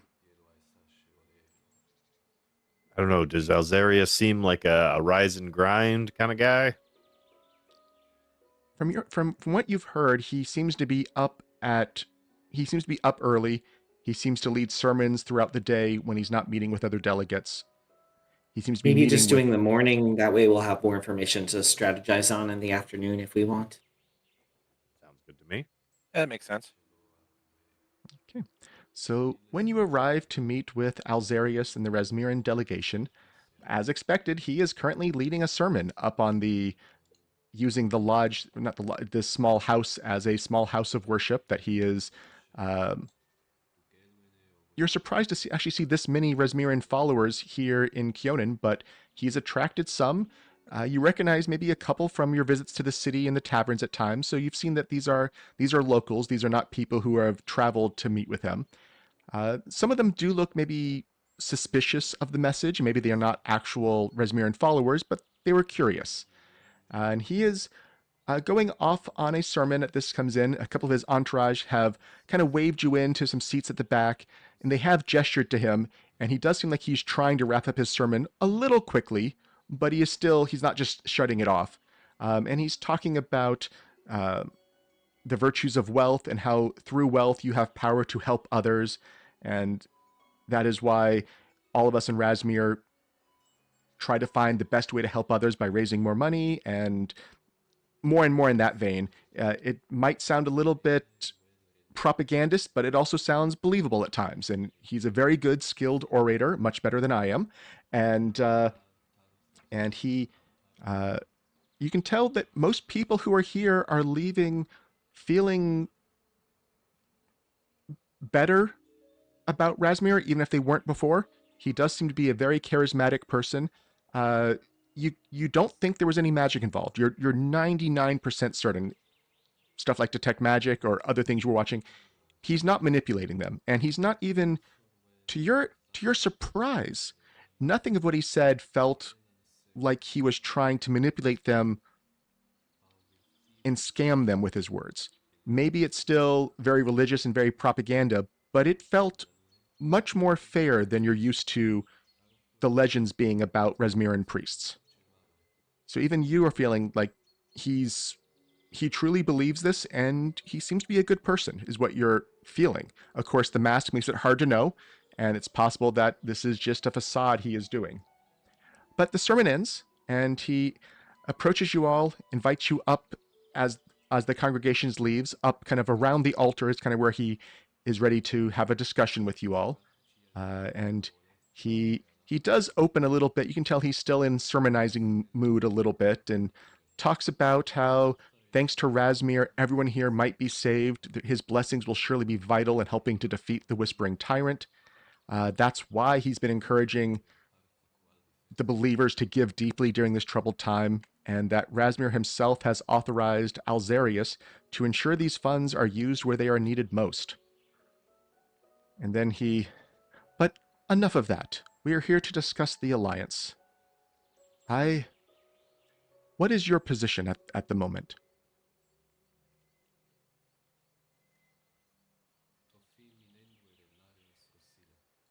So I mean, we are obviously speaking on behalf of Kionin, who called this meeting for getting together this alliance.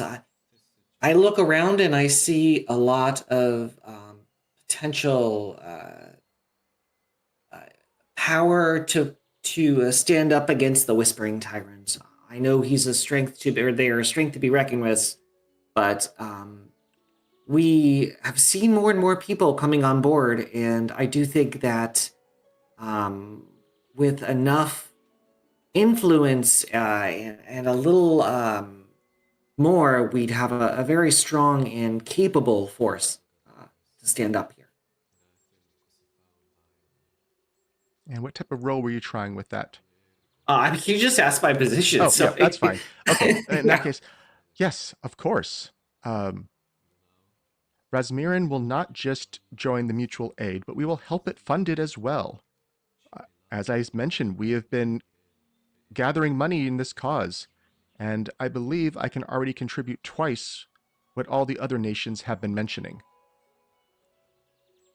Beyond that, things get a bit more difficult.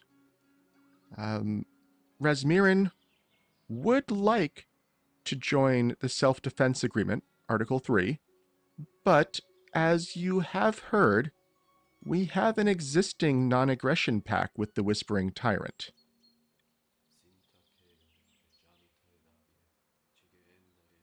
And I believe signing both may be a problem. I see. And you're willing to sign Article 2 even knowing the uh, charges that Chalzo would like there? The up cost?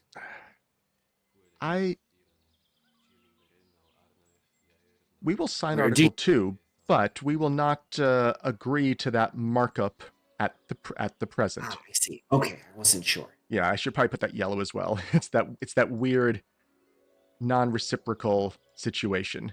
Understood. If someone else wants to lead on this seems much more religious, and I have a feeling I might try a religion check to influence. So Yeah, I think well, while this has all been talking, they've been talking back and forth. I think Daegron's just been watching and trying to get a read on this guy, as they haven't yet, to see if he is authentic in his wants here, to try to discover what could influence him. Sure. If it truly is charitable acts and things like that, or if this is just a front. So that will be a success. Do you want to learn skills? Do you want to learn the negotiation tips? I will give you more flavor of what you're asking for as well, but I want to know mechanically what you want out of this as well. I want to. I'll go with the skills just to find out where our best starting point is. Religion is going to be the easiest thing to discuss with him. Okay.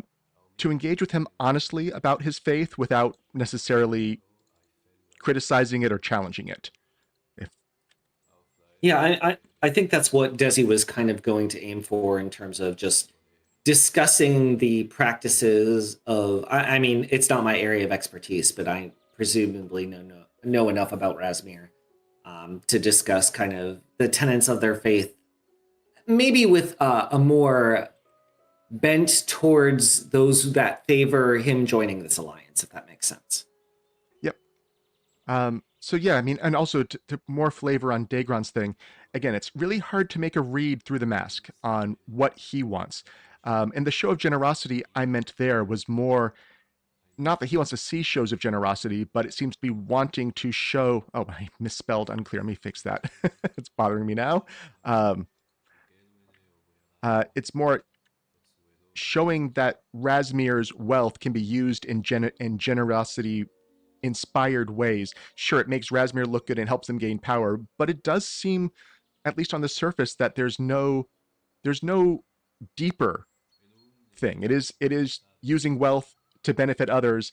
Yes, they are getting some maybe redeeming press some good some good publicity out of it, but it doesn't feel, say, like Druma, that they're trying to gain market power and monopolies and even more wealth. It actually feels a little out of place from everything you've heard about Resmiran in the past. This seems out of character, but it seems genuine. So that's what Daegron was getting from that.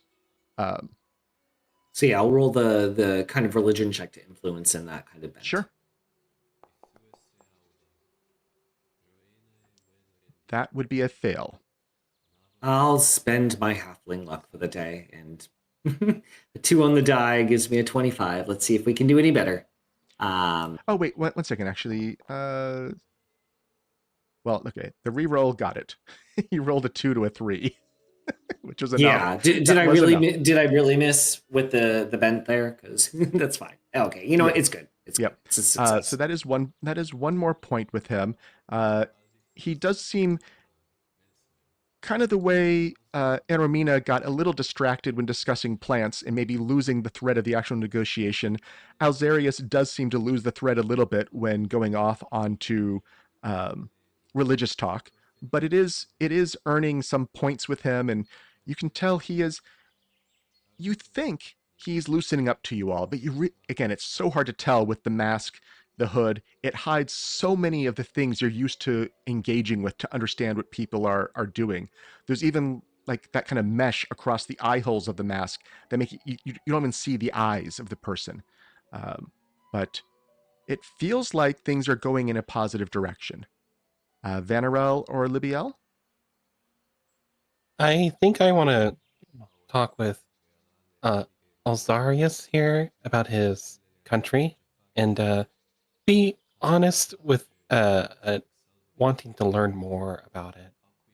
And because like there's so much that people misunderstand about Resmiran, right? Mm-hmm. Okay. And Are you going trying from to roll that a earnest discovery, angle. or are you trying to do a influence on something without knowing the skills? Discovery Society, Okay, perfect. and I'm trying to discover. Whoops, I didn't roll that as the right You sort of know thing. that would be a fail. Hero point. Okay, that upgraded that to a success, actually to a critical success. Are you wanting to learn skills or the conversational gambits that work or don't work?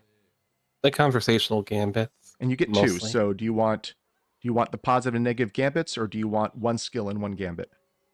One skill, one gambit. Okay. So the first skill, so the next skill on the list here, is kind of an odd one. It is deception. Not trying to lie to him, but basically discussing religion in a way that avoids becoming too deep and trying to kind of gloss over some of the differences here. Again, it's trying to basically hide some of the natural distrust everyone has of Resmiran. So it's a weird influence skill, but it is here, and it's not meant to be lying to him. It's just meant to be keeping things light. And then for the conversational gambit, do you want what makes it easier or what makes it harder? I would like to know ways we can approach this to make it easier. Yeah. I could guess a few of the harder ones just off So the top of my head. really discussing the benefits of wealth. Mm-hmm.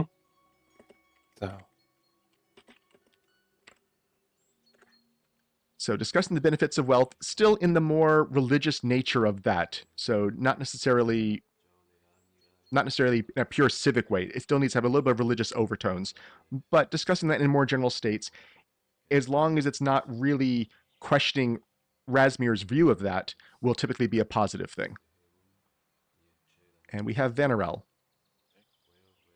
Yeah, so I guess I will speak a little religion with Alzarius, what little I know. So I'm definitely going to just skim the topic very, very lightly, using that deception angle. But I would certainly discuss with him that. I mean, he's already mentioned the amassing of wealth that he's got in terms of like being able to supply twice as much uh, towards the cause as the other countries. And I don't know how interested he may be in maybe steering some of that aid towards Nirmathas.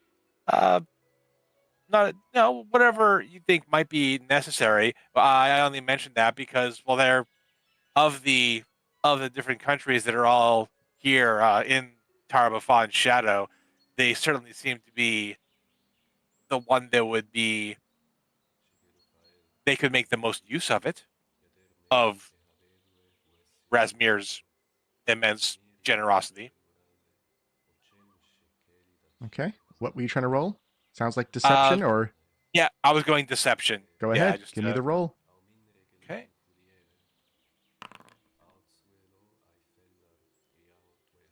That got it as well. That exactly rolled it. And directing some of the extra aid to go to Nirmathos is also one of the bonus points for free that gives you an extra point of relations with him, as is accepting the extra generosity he was offering.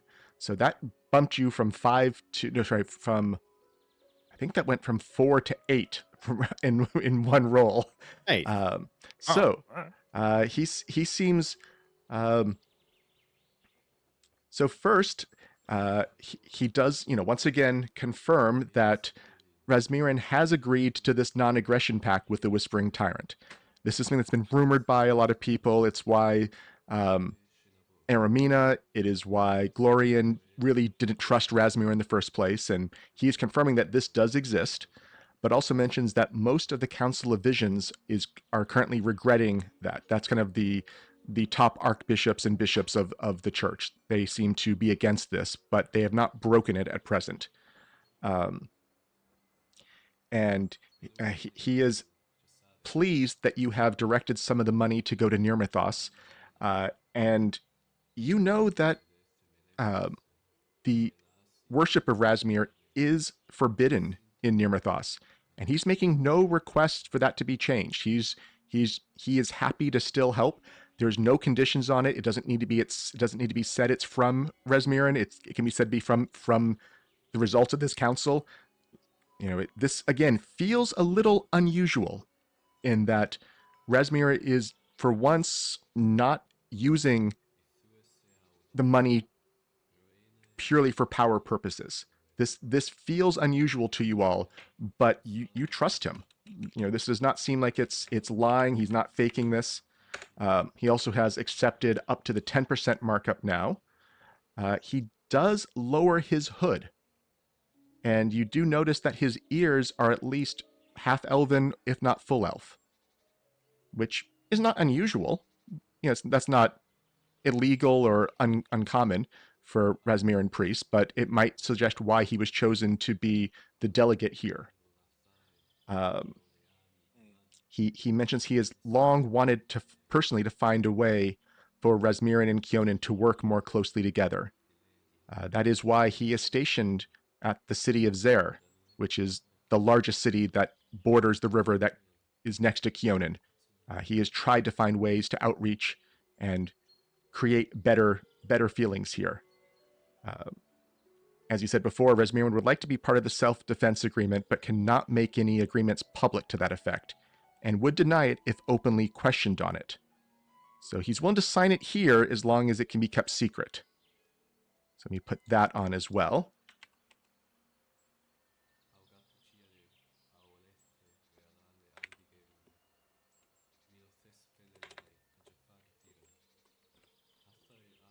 So, okay, that's Article 3. Um, That might trigger Boulder, I'm guessing, but that's fine. and he is willing to go up to 25% now because we went from tier 6 to tier 8.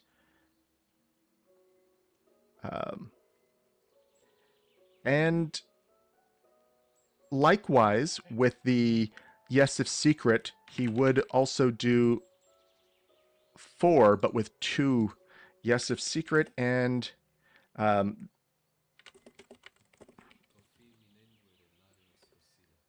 Oh, I didn't change the to Article 4. So he can sign the conquest agreement if secret, and if it's not used as a first attack. If it's after an invasion starts, sure, no problem invading. No issues with the knights leading the charge there either. Okay. Yeah, I don't. Do we know if there's any? Does this need to be done in the open? Do we think, or do we have any notion as to if that's important? That's Self-defense agreement? I can't think of a reason. There might be. from what you've talked about, you're pretty sure that some of the other delegates might definitely mistrust this if it's not public. They might really wonder what game he's playing at. So it definitely is not something Fair. they would trust necessarily.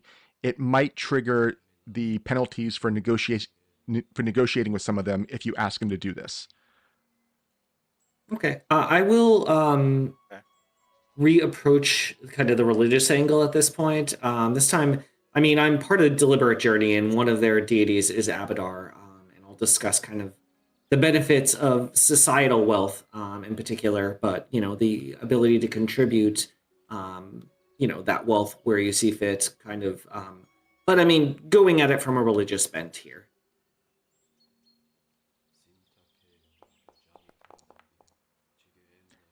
That seems Okay, fair. that was a natural 20.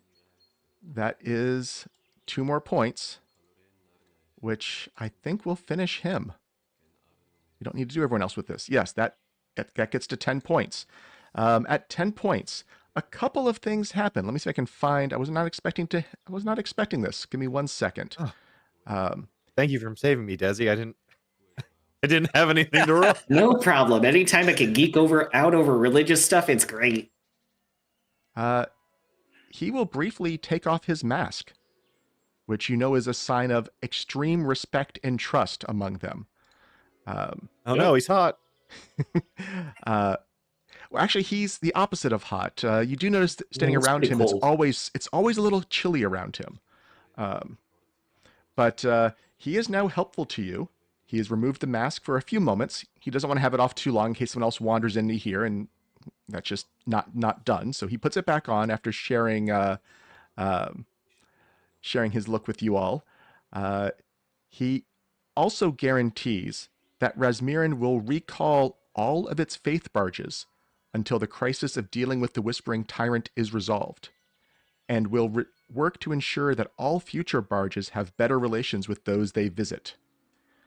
He will agree to sign Article 3 without limitation, even if this does cause problems with their existing agreement with the Whispering Tyrant. He's basically willing to say this is now they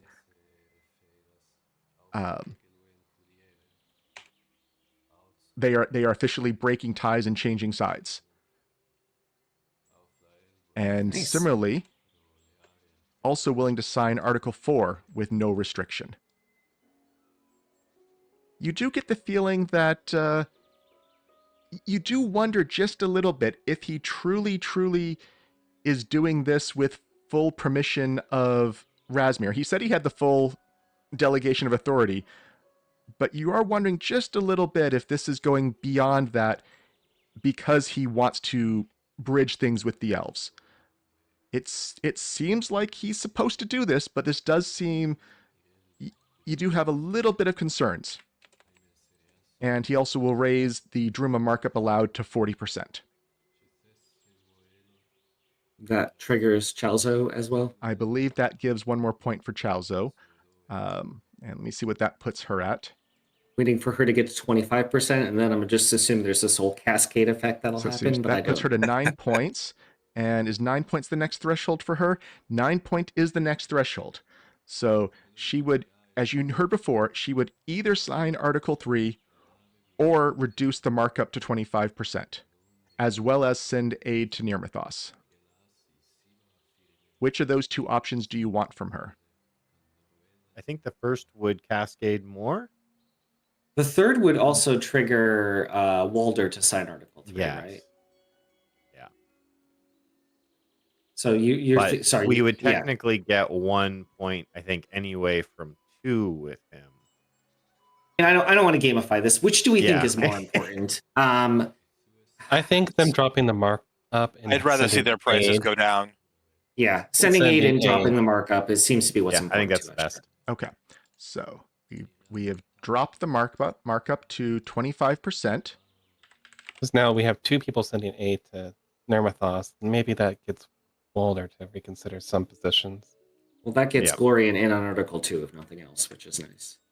Also, I believe. Oh, and let me Aramina. check. I think there was. She'll agree to send aid to Nirmathos as well at this point. Yep. So I believe that one, this one cascades to green.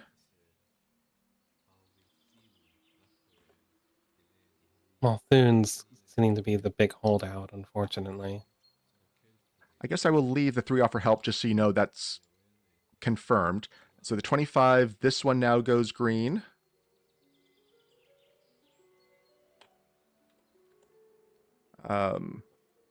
You don't know how good this is for me. Watching things turn yellow to green, dopamine, instant.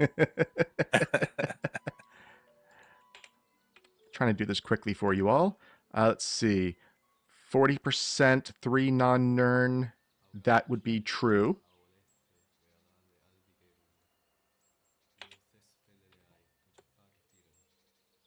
Three, 40% or less, 25% is less.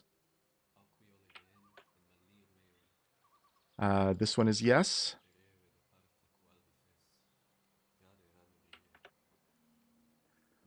Oh, right, and I think this gives us a whole bunch additional credit with Chalzo because the 40%ers will now give their. So that's 2 more points the with 25%. Chalzo. Yeah, Yes. So yeah. sorry. The yes, because that now got two more who were not there already, I believe. Right? Yes. So Correct. Yeah. 2 more points with her, Up to 11. which I think might be another tier with her. That might make things even easier. Yes, 11. Chalzo sees you as true allies. She has trust in Kionan's plans. She signs Article 3.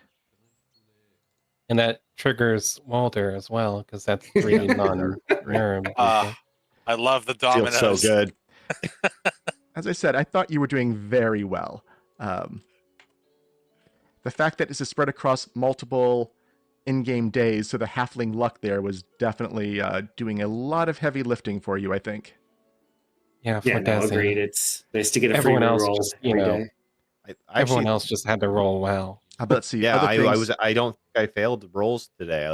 I don't think I got a single one last time. So she reduces the markups down to 25% anyways. Oh, no, sorry. No, you already got that one. Never mind.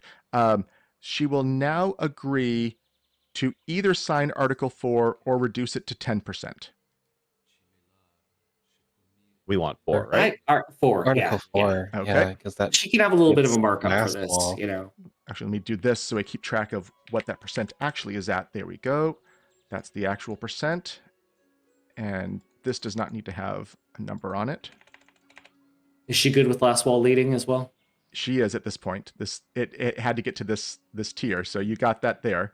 Just let me finish all the accounting here. It does seem like you've done very well, and you still have 1 to go. So We're going to have to just completely blitz Clavans. and so this one is now yes if lead. Enough have said yes. And She also Walder's had a Article 4 gift for you all. Ooh. A Droomish Pearl token. Okay, let's see. Glorian. Let's see if Glorian has cascaded more now as well. Glorian, let's see. They can earn 2 points. They convince at least 3 other delegates to let them lead, and 1 point if at least 4 sign. We see 1, 2, 3. Yes, we'll have the 4, so I can give you that one now as well. So that's 3 points, yeah. 3 more points with him. That puts him at 11 as well. At past 10, so at 10, all that would have changed, he would have signed Article 4 even if they don't get to lead, and he would have dropped he would have accepted a 40% markup. But otherwise, no real change there. But that does get this one to green.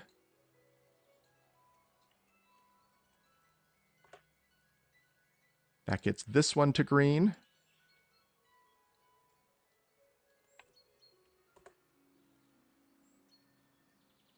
Okay, I think that's... Okay, let's check if anything else gets new tiers, but that was not for him. Walder, you might get some bonus points. Majority of let's see. You get 2 influence points, sign at least that, and at least 4. You are getting 3 more points with Walder as well. You got people to sign the aggressive things. That still doesn't change his opinion on Nirmathos at all. But he remains friendly with you, but he appreciates your candor and willingness to work toward the greater good. He has a chest delivered to your lodge containing a number of treasure. Let me grab that. Here we go. Delivered chest.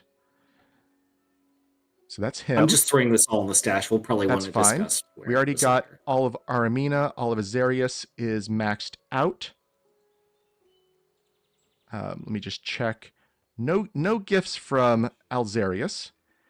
Okay. So up next, we don't need to finish any more talking to Alzarius.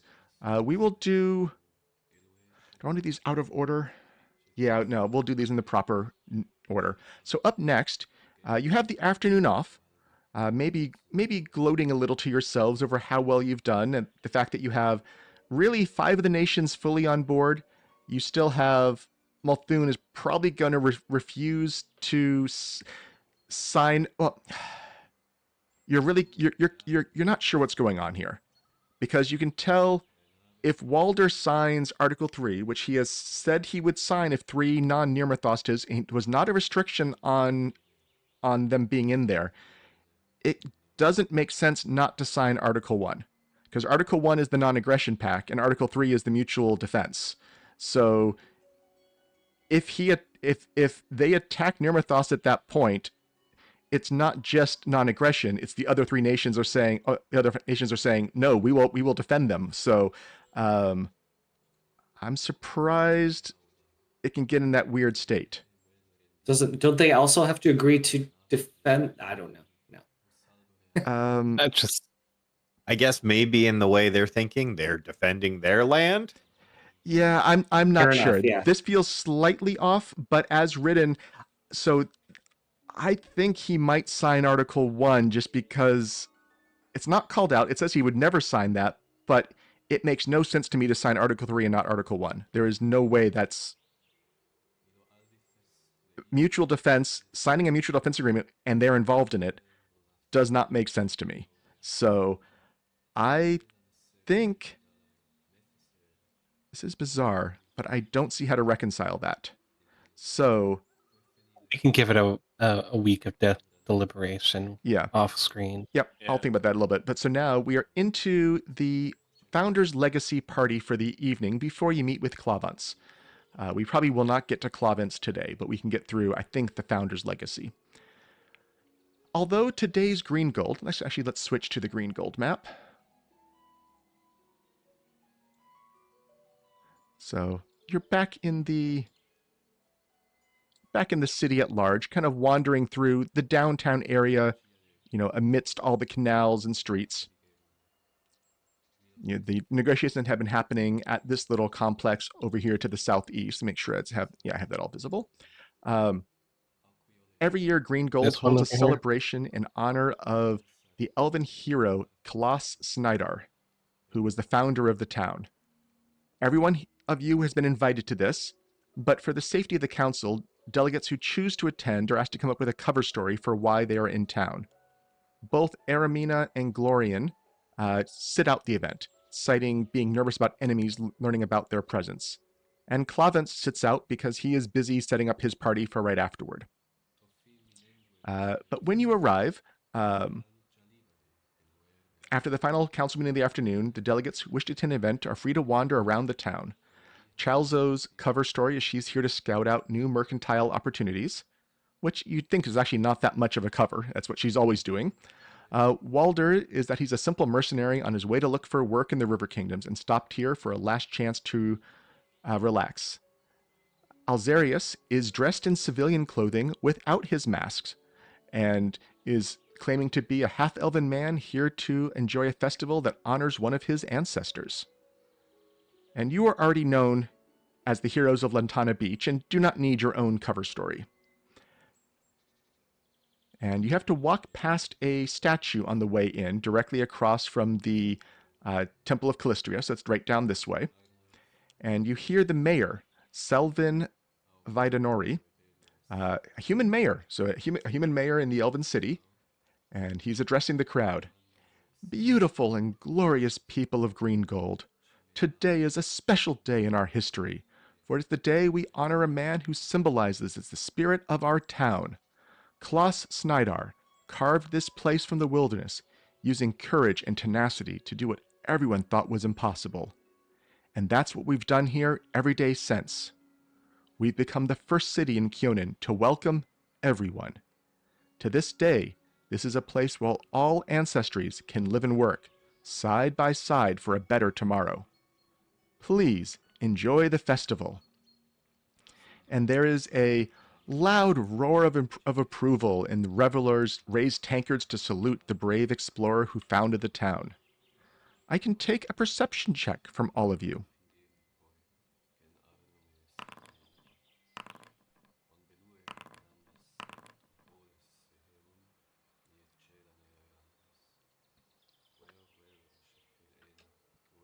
All of you notice that Alzarius pauses briefly and places an arrow at the podium at the base of this statue.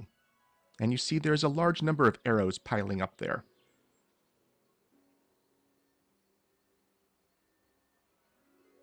Is that representative of something specific? I can try take to- a society check. Yeah, I'll roll my ancient Conian lore. I would take that. Oh, Yeah. okay. I'll use my scholarly recollection to double roll on that. Yes, Libbiel, you do know this is the standard offering of respect for Klaus's memory. Yeah, I'll probably spread that around to the party.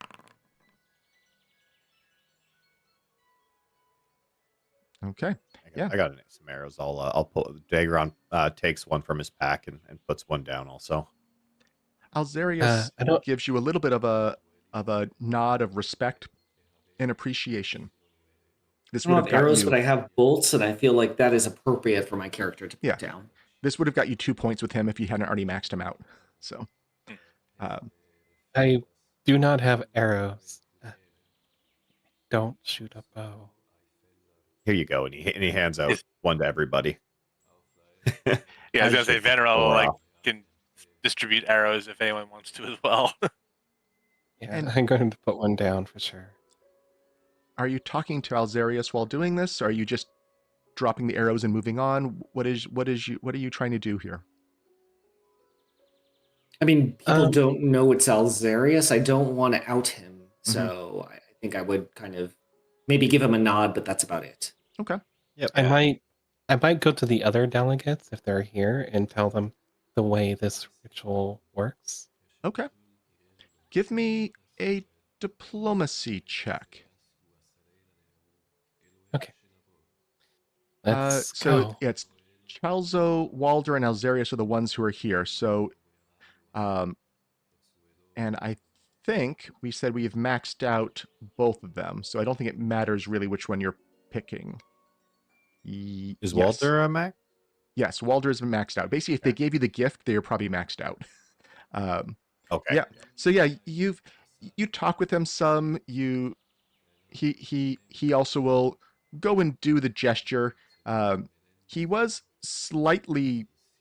You can tell he's having a hard time to avoid glaring at Alzarius, but he has heard about the fact that the faith barges are being recalled, and that's also seeming like it's earned a lot of points with him. That not influence points, but actual respect of you managed to get something that they have been trying to get stopped for years. And at least Elzarius has promised something that no amount of negotiation has helped in the past.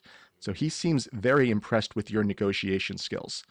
And as you wander around, the main area here, this whole plaza in front of the temple, is sprawling pavilions and tables, all kinds of street carnival type feelings of booths set up, selling all kinds of various elven and halfling and gnome and just all kinds of comfort food from all the different ancestries are here.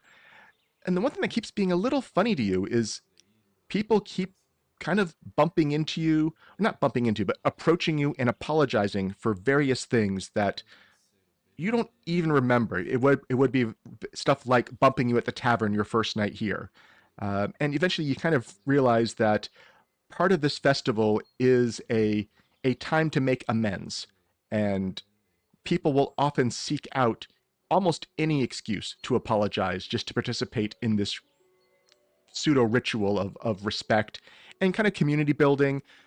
It's not really the airing of grievances, and you don't commonly see big things being apologized for.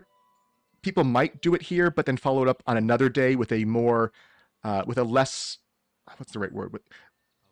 Less caught up in the moment to show that they still really mean it if it was a huge deal. But for all of these minor slights or kind of the squabbles between neighbors over a fence, a lot of those get resolved here in a very satisfactory way for the town. It's one of the town's ways of helping this whole multicultural pot here just keep working very well. If you had lost points with anyone, which you have not at this point, you can use this ritual to your own benefit, but you don't need it.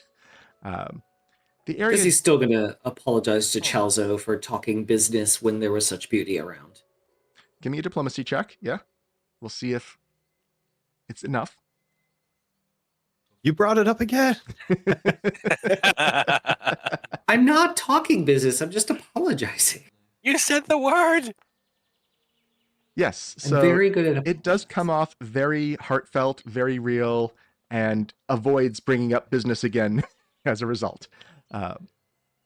Yeah, I think I've probably spread this idea to the other delegates, as a show of good faith to,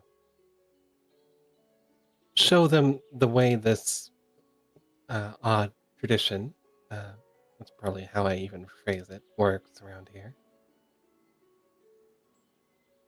And as you continue to kind of wander the party here, you pass by an area just off the main square where there's a storyteller who has just begun telling the tale of how Klas Snidar was given a mandate from Kionan's ruler to reclaim these lands from demons who served Tree Razor. A mandate most thought impossible.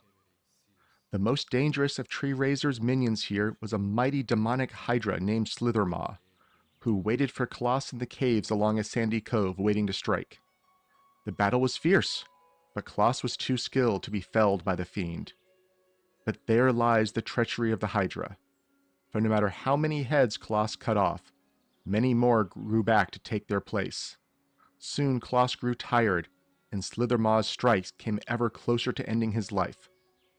When the hydra bit and his fangs pierced Klas's armor in multiple places, the elf knew he had met his match. He called out to Callistria, demanding that she at least give him vengeance over this beast that was about to rip him in half. And she did. Infusing his armor with burning poison, the toxin flowed up into Slithermar's heads and caused the hydra to drop Klas. Drawing upon his final reserves, Klas struck again and again, and this time the stumps left with each decapitation withered and smoked with poison. Not one of them grew back. Slithermar was slain, and the lands were reclaimed. But the damage had been done.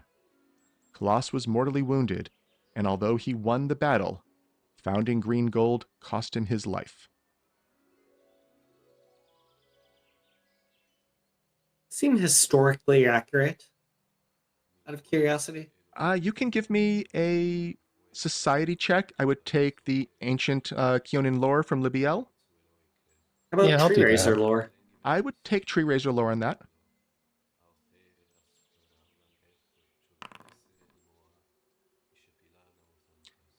In Libbiel, it matches the story you've heard. It does not seem to be further embellished, maybe a little bit more told theatrically for the storytelling here, but none of the details were wrong. Dezi, you think something about it seems a little off to you, not from the story, but just from what you know about hydras. You've never heard of poison stopping a head from regrowing. You know hydras tend to be poisonous themselves, but you actually have not studied Slithermaw or demonic hydras to know how that might interact or how divine poison might interact with that. I'm going to praise the good telling of the story. The Acknowledge storyteller that it is. nods and is happy, and you see all the children who are around here, because this was mainly children stopped to listen outside of your party, and a couple of, Alzarius and Chalza were both here listening as well. Alzarius almost had an expression of, you don't know, awe? It's an, you're not quite sure what the expression is. Something about this seems to have touched him in a way that makes him feel like he's a kid again or something. You're not quite sure. And Chalza was just listening. You almost feel she's maybe looking for, okay, so maybe Hydra heads are an interesting, like a severed Hydra head might be a good trinket to bring here as a good in the future or something along those lines. You can tell her mind's thinking 100 miles a minute on what would be good merchandise given this story. Maybe a prop one. Oh yeah, Something exactly. They can beat out with like a stick or something. Well, and speaking of that, there are prop Hydra heads for a game called Hydra Chop here, which again we might not go into right now. But I love this. This is their favorite carnival game here, called Hydra Chop. Game invites participants to swing an axe at one of a dozen Hydra heads, which are carved from a series of 2-foot-long carved logs connected by ropes, and then suspended to a scaffolding above, allowing them to swing back and forth. The trick is cutting. The goal is to sever as many heads as you can in 3 rounds. So I think we have time for maybe one person to try this. I can do axes. Yes, axes are my specialty. So it does. No, it does say up to 4 participants can enter at once. So all 4 of you can go at once. You have to use the battle axes though. So you can, if you don't have a battle axe, you have to use a provided one. So you have to have non-magic battle axe. So you can add them to your character sheet. And we will try to do this reasonably quickly. I don't want this to take too long, but this should be a little bit of fun.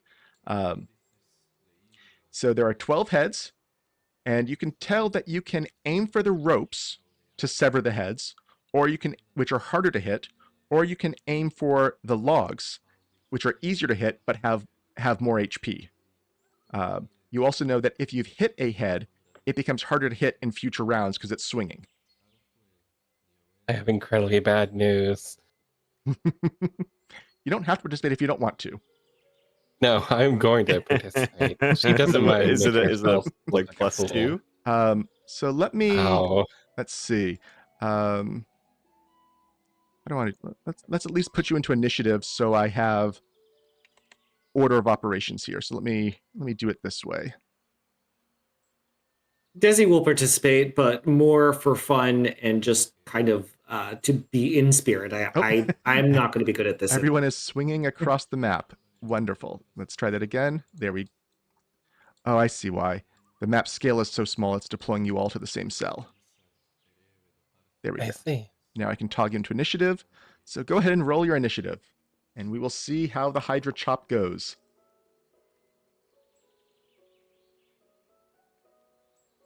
And you can tell you get different points or different rewards for how fast you manage to defeat all the heads. Fine, I'll play. You don't have to. If you don't want to, you don't need to. You're not required to. Who doesn't want to chop a Hydra head? Need to grab a thing. But yeah, that should. Okay. So up first, Daegron. So swinging you for the have rope. a battle axe in hand. You're swinging for a rope. 40 40. is a critical hit on a rope, so one of them is severed. I have. Does my critical specialization come into effect if it's a battle That axe? is an amazing question. Let me see. It's the one-time axe spec gets used. Come on. I'm gonna say it's at least going to take out a second one for you. Okay. Does that work for you? Oh yeah, I'm Okay. good with that. So that's 2 down. You have 2 more actions left this round. Okay, and it's just standard map attacks Yep, for this. standard map attacks. Okay, so he's aiming for another rope, so I guess he gets sweep. Or 25. 25 is exactly a hit. You have 3 down, Okay, 1 and action then left. we'll go for one more on the rope. You missed he's gonna on that re-roll one. it Oh, just he's gonna because. re-roll that one. Okay. No, one. Yep, that's a miss. Okay. Libbiel, round 1. What are Let- you doing with your axes? He's going to go at it with her axe. He understands that she's not going to do very well, but she's going to go for the logs. Let's go. Oh, shit. That need to is switch going to that. be a critical miss. Can you reveal that, please? Yes. We 3 on the die. So that doesn't even hit the log, so the log is not swinging, at least in that sense. It actually is. You missed so badly, you've not made things worse for yourself. You have 2 actions Okay. left. Yeah, we're going to go for. I guess this does benefit from sweep. Yeah. That misses again. Yeah, and one more just for the heck of it. I'm sure she falls straight on her butt. Yeah, you narrowly missed hitting yourself in the leg with the axe as you swung through. You feel like a lot of other people are like, who are maybe laughing at your first 2 attempts, are now looking on with a little bit of fear for you and worry that you're going to hurt yourself. But people are still laughing and having a good time. Dezi. Desi's good at magic is allowed. I can cast Sure Strike, not to attack, but just to boost my attack. Yes, you can cast Okay. on yourself. That is true. Yeah. I'll cast a Sure Strike, and I think we're going to aim for the rope first. Okay.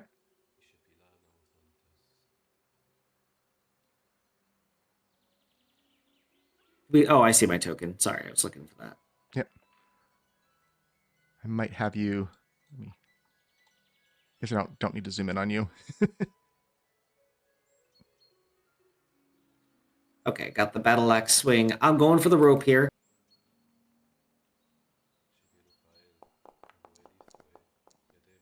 That seems about right. 24 is a miss, though.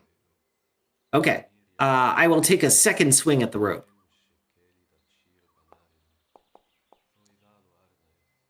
A 25 is a hit. We have now severed 4 of the 12.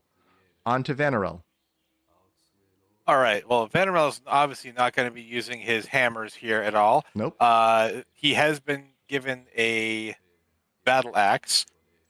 Can he request a second battle axe? Yes. You can use 2 for all of your 2 things. I will. Libby hands you hers. I will take Libby's battle axe in my other hand, and I mean, we must defeat the mighty, the mighty Hydra here.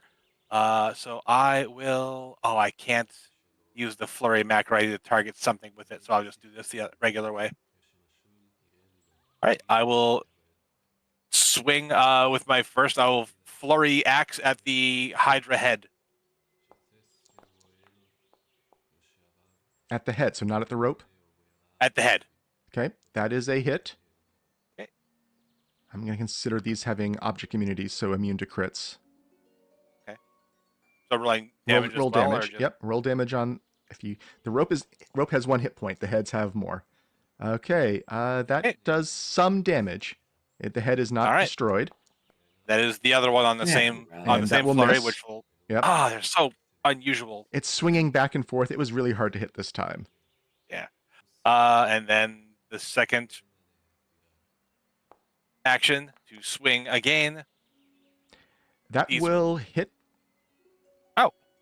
The heads of AC 15. The ropes of AC 25. I'll tell you that now. And with the hardness, you've almost destroyed 1 more head, but not quite. I think you have These one axes are action very left. unwieldy. Yep, last action there. That Coming will in at hit, even 28. with the penalty. Chop. And let's see, 2 points get Maybe. through. Let's see. So that was 9, 11, and the earlier damage was 7. Yeah, that head is still holding on. Eating Vanarel, almost. everybody. We start round 2. You have 4 and a bit heads destroyed out of the 12. He's just gonna keep going after the ropes here. Maybe he'll swing down on the head with one of his later attacks. 41. Okay, that's a crit, so that's going to take out two more. So we're up to 6 and a bit. Okay, and then he's going for more ropes. Oh, that's no good. That's no good. 6 and a bit still. And then he's going to bring the axe down on the head that's almost dead here. That will hit it. Okay, and that was not the damage I wanted. There we go. That's the damage. And that will shatter that one. So we're up to 7. 7 heads destroyed. Daegron, you stole Vanarel's kill. That's not fair. It's teamwork. It's teamwork. Over to Libbiel. She taps out. She's like, Okay. all right, you guys got this. Gonna No. chop your own leg off. Better all hedge back your axe if you want. No, it's okay. I know I'm beat. I'm a casualty of the Hydra. Dezi. Okay, Dezi will take a swing at the rope since they do seem somewhat hit him. And my damage is not going to be able to actually get through the head, so...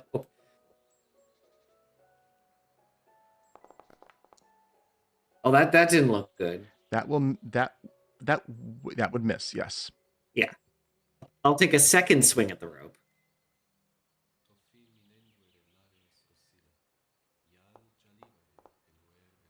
Nope, another miss. Almost an 18. I'll try one more time. Can I even hit? No. Just for show, I'll cast shield as if I'm defending myself against the Hydras. Vanarel. All right. Vanarel, avenge Libbiel. Libbiel's just like laying on the ground. Kind of. Have at the Hydra. That is a regular hit, so we're up to 8. 33. Assuming you're going for the rope, right? Or are you going for damage? You're Oh, I going was for going damage. for that. I was going for the heads. Oh, okay, never mind. So So the second strike here, I think, gets through the DR, right? If you're flurrying. oh, that's I true. am flooring, That's yeah. true. I think I forgot that last time. It's all right. This Doesn't one's matter. not going to get through Jesus. for other reasons. Yep. And then the second action with another axe. That will hit. For a whopping 14. So 8 plus 9, so 17's. That's still there. So we're at 7 and a bit, I believe. Last axe striking a 21 total. So that will hit.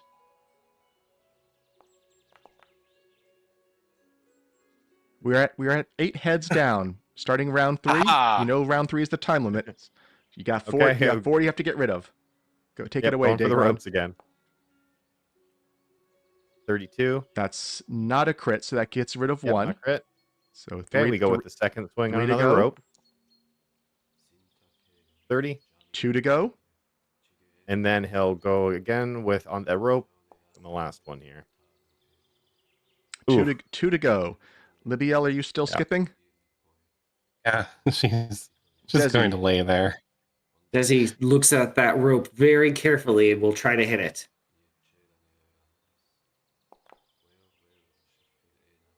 That misses by Gonna 1. Do a thing, which is to use. Where's my thing? There we go. We're gonna try that again. Have you already used that today? Oh, you can use it No. twice per day now. No, I use Okay. half-leg look. Got Guiding it. look and halfling look are separate uses. Got it. Oh, my dice went from Yep. down to a Okay. 4. I will take a second swing. I'm not going to be able to damage the thing. I need to hit that rope. Vanarel, go for the strings. You need to go for the strings. Are you rolling Okay. now, I'll take a Dezi, or second are swing you at the done? rope. Okay. No, I'll take a second swing at the rope.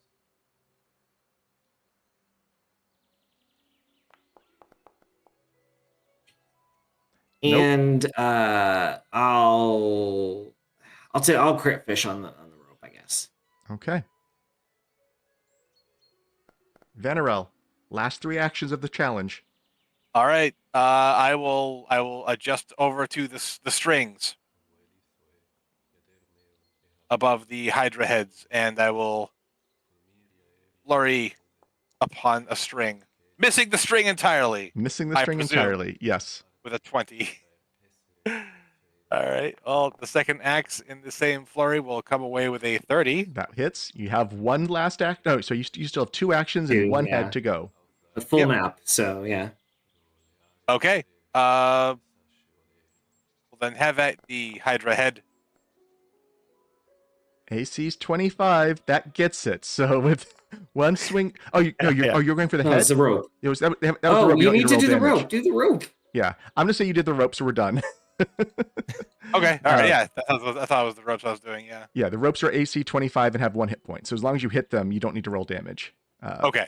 And your prize for winning in 3 rounds is a silver Hydra statue worth 10 gold pieces. Let me drag that to your character sheet. Oh yeah. If you had 1 in 2 rounds, you would get one that's worth 50, a golden one that would be worth 50. And they say, if you do it in a single round, parentheses, somehow, you get 200 gold pieces. You say this statue is made of silver. Somehow. The You statue have a is made full of team of silver. marshals. And I know we're also running a little bit late. So but that is basically the end of the night party here. You would have had a chance to try to convince Walder to play this. He wanted to play it, but was feeling embarrassed about it. You could have diplomatized or deceptioned him into doing it. Of course, you already have max influence, so we don't need to do that. And otherwise, the rest of the party here kind of goes well. You got a little bit more flavor of this town, of some of their traditions and some of their history, and a little bit more about some of the minions of Tree Razor, at least the defeated minions of Tree Razor. And we will pick back up in next week with you attending Clavince's party with whatever illusions Libbiel has figured out to use here. And we will see you all in a week. Thank you all for tuning in.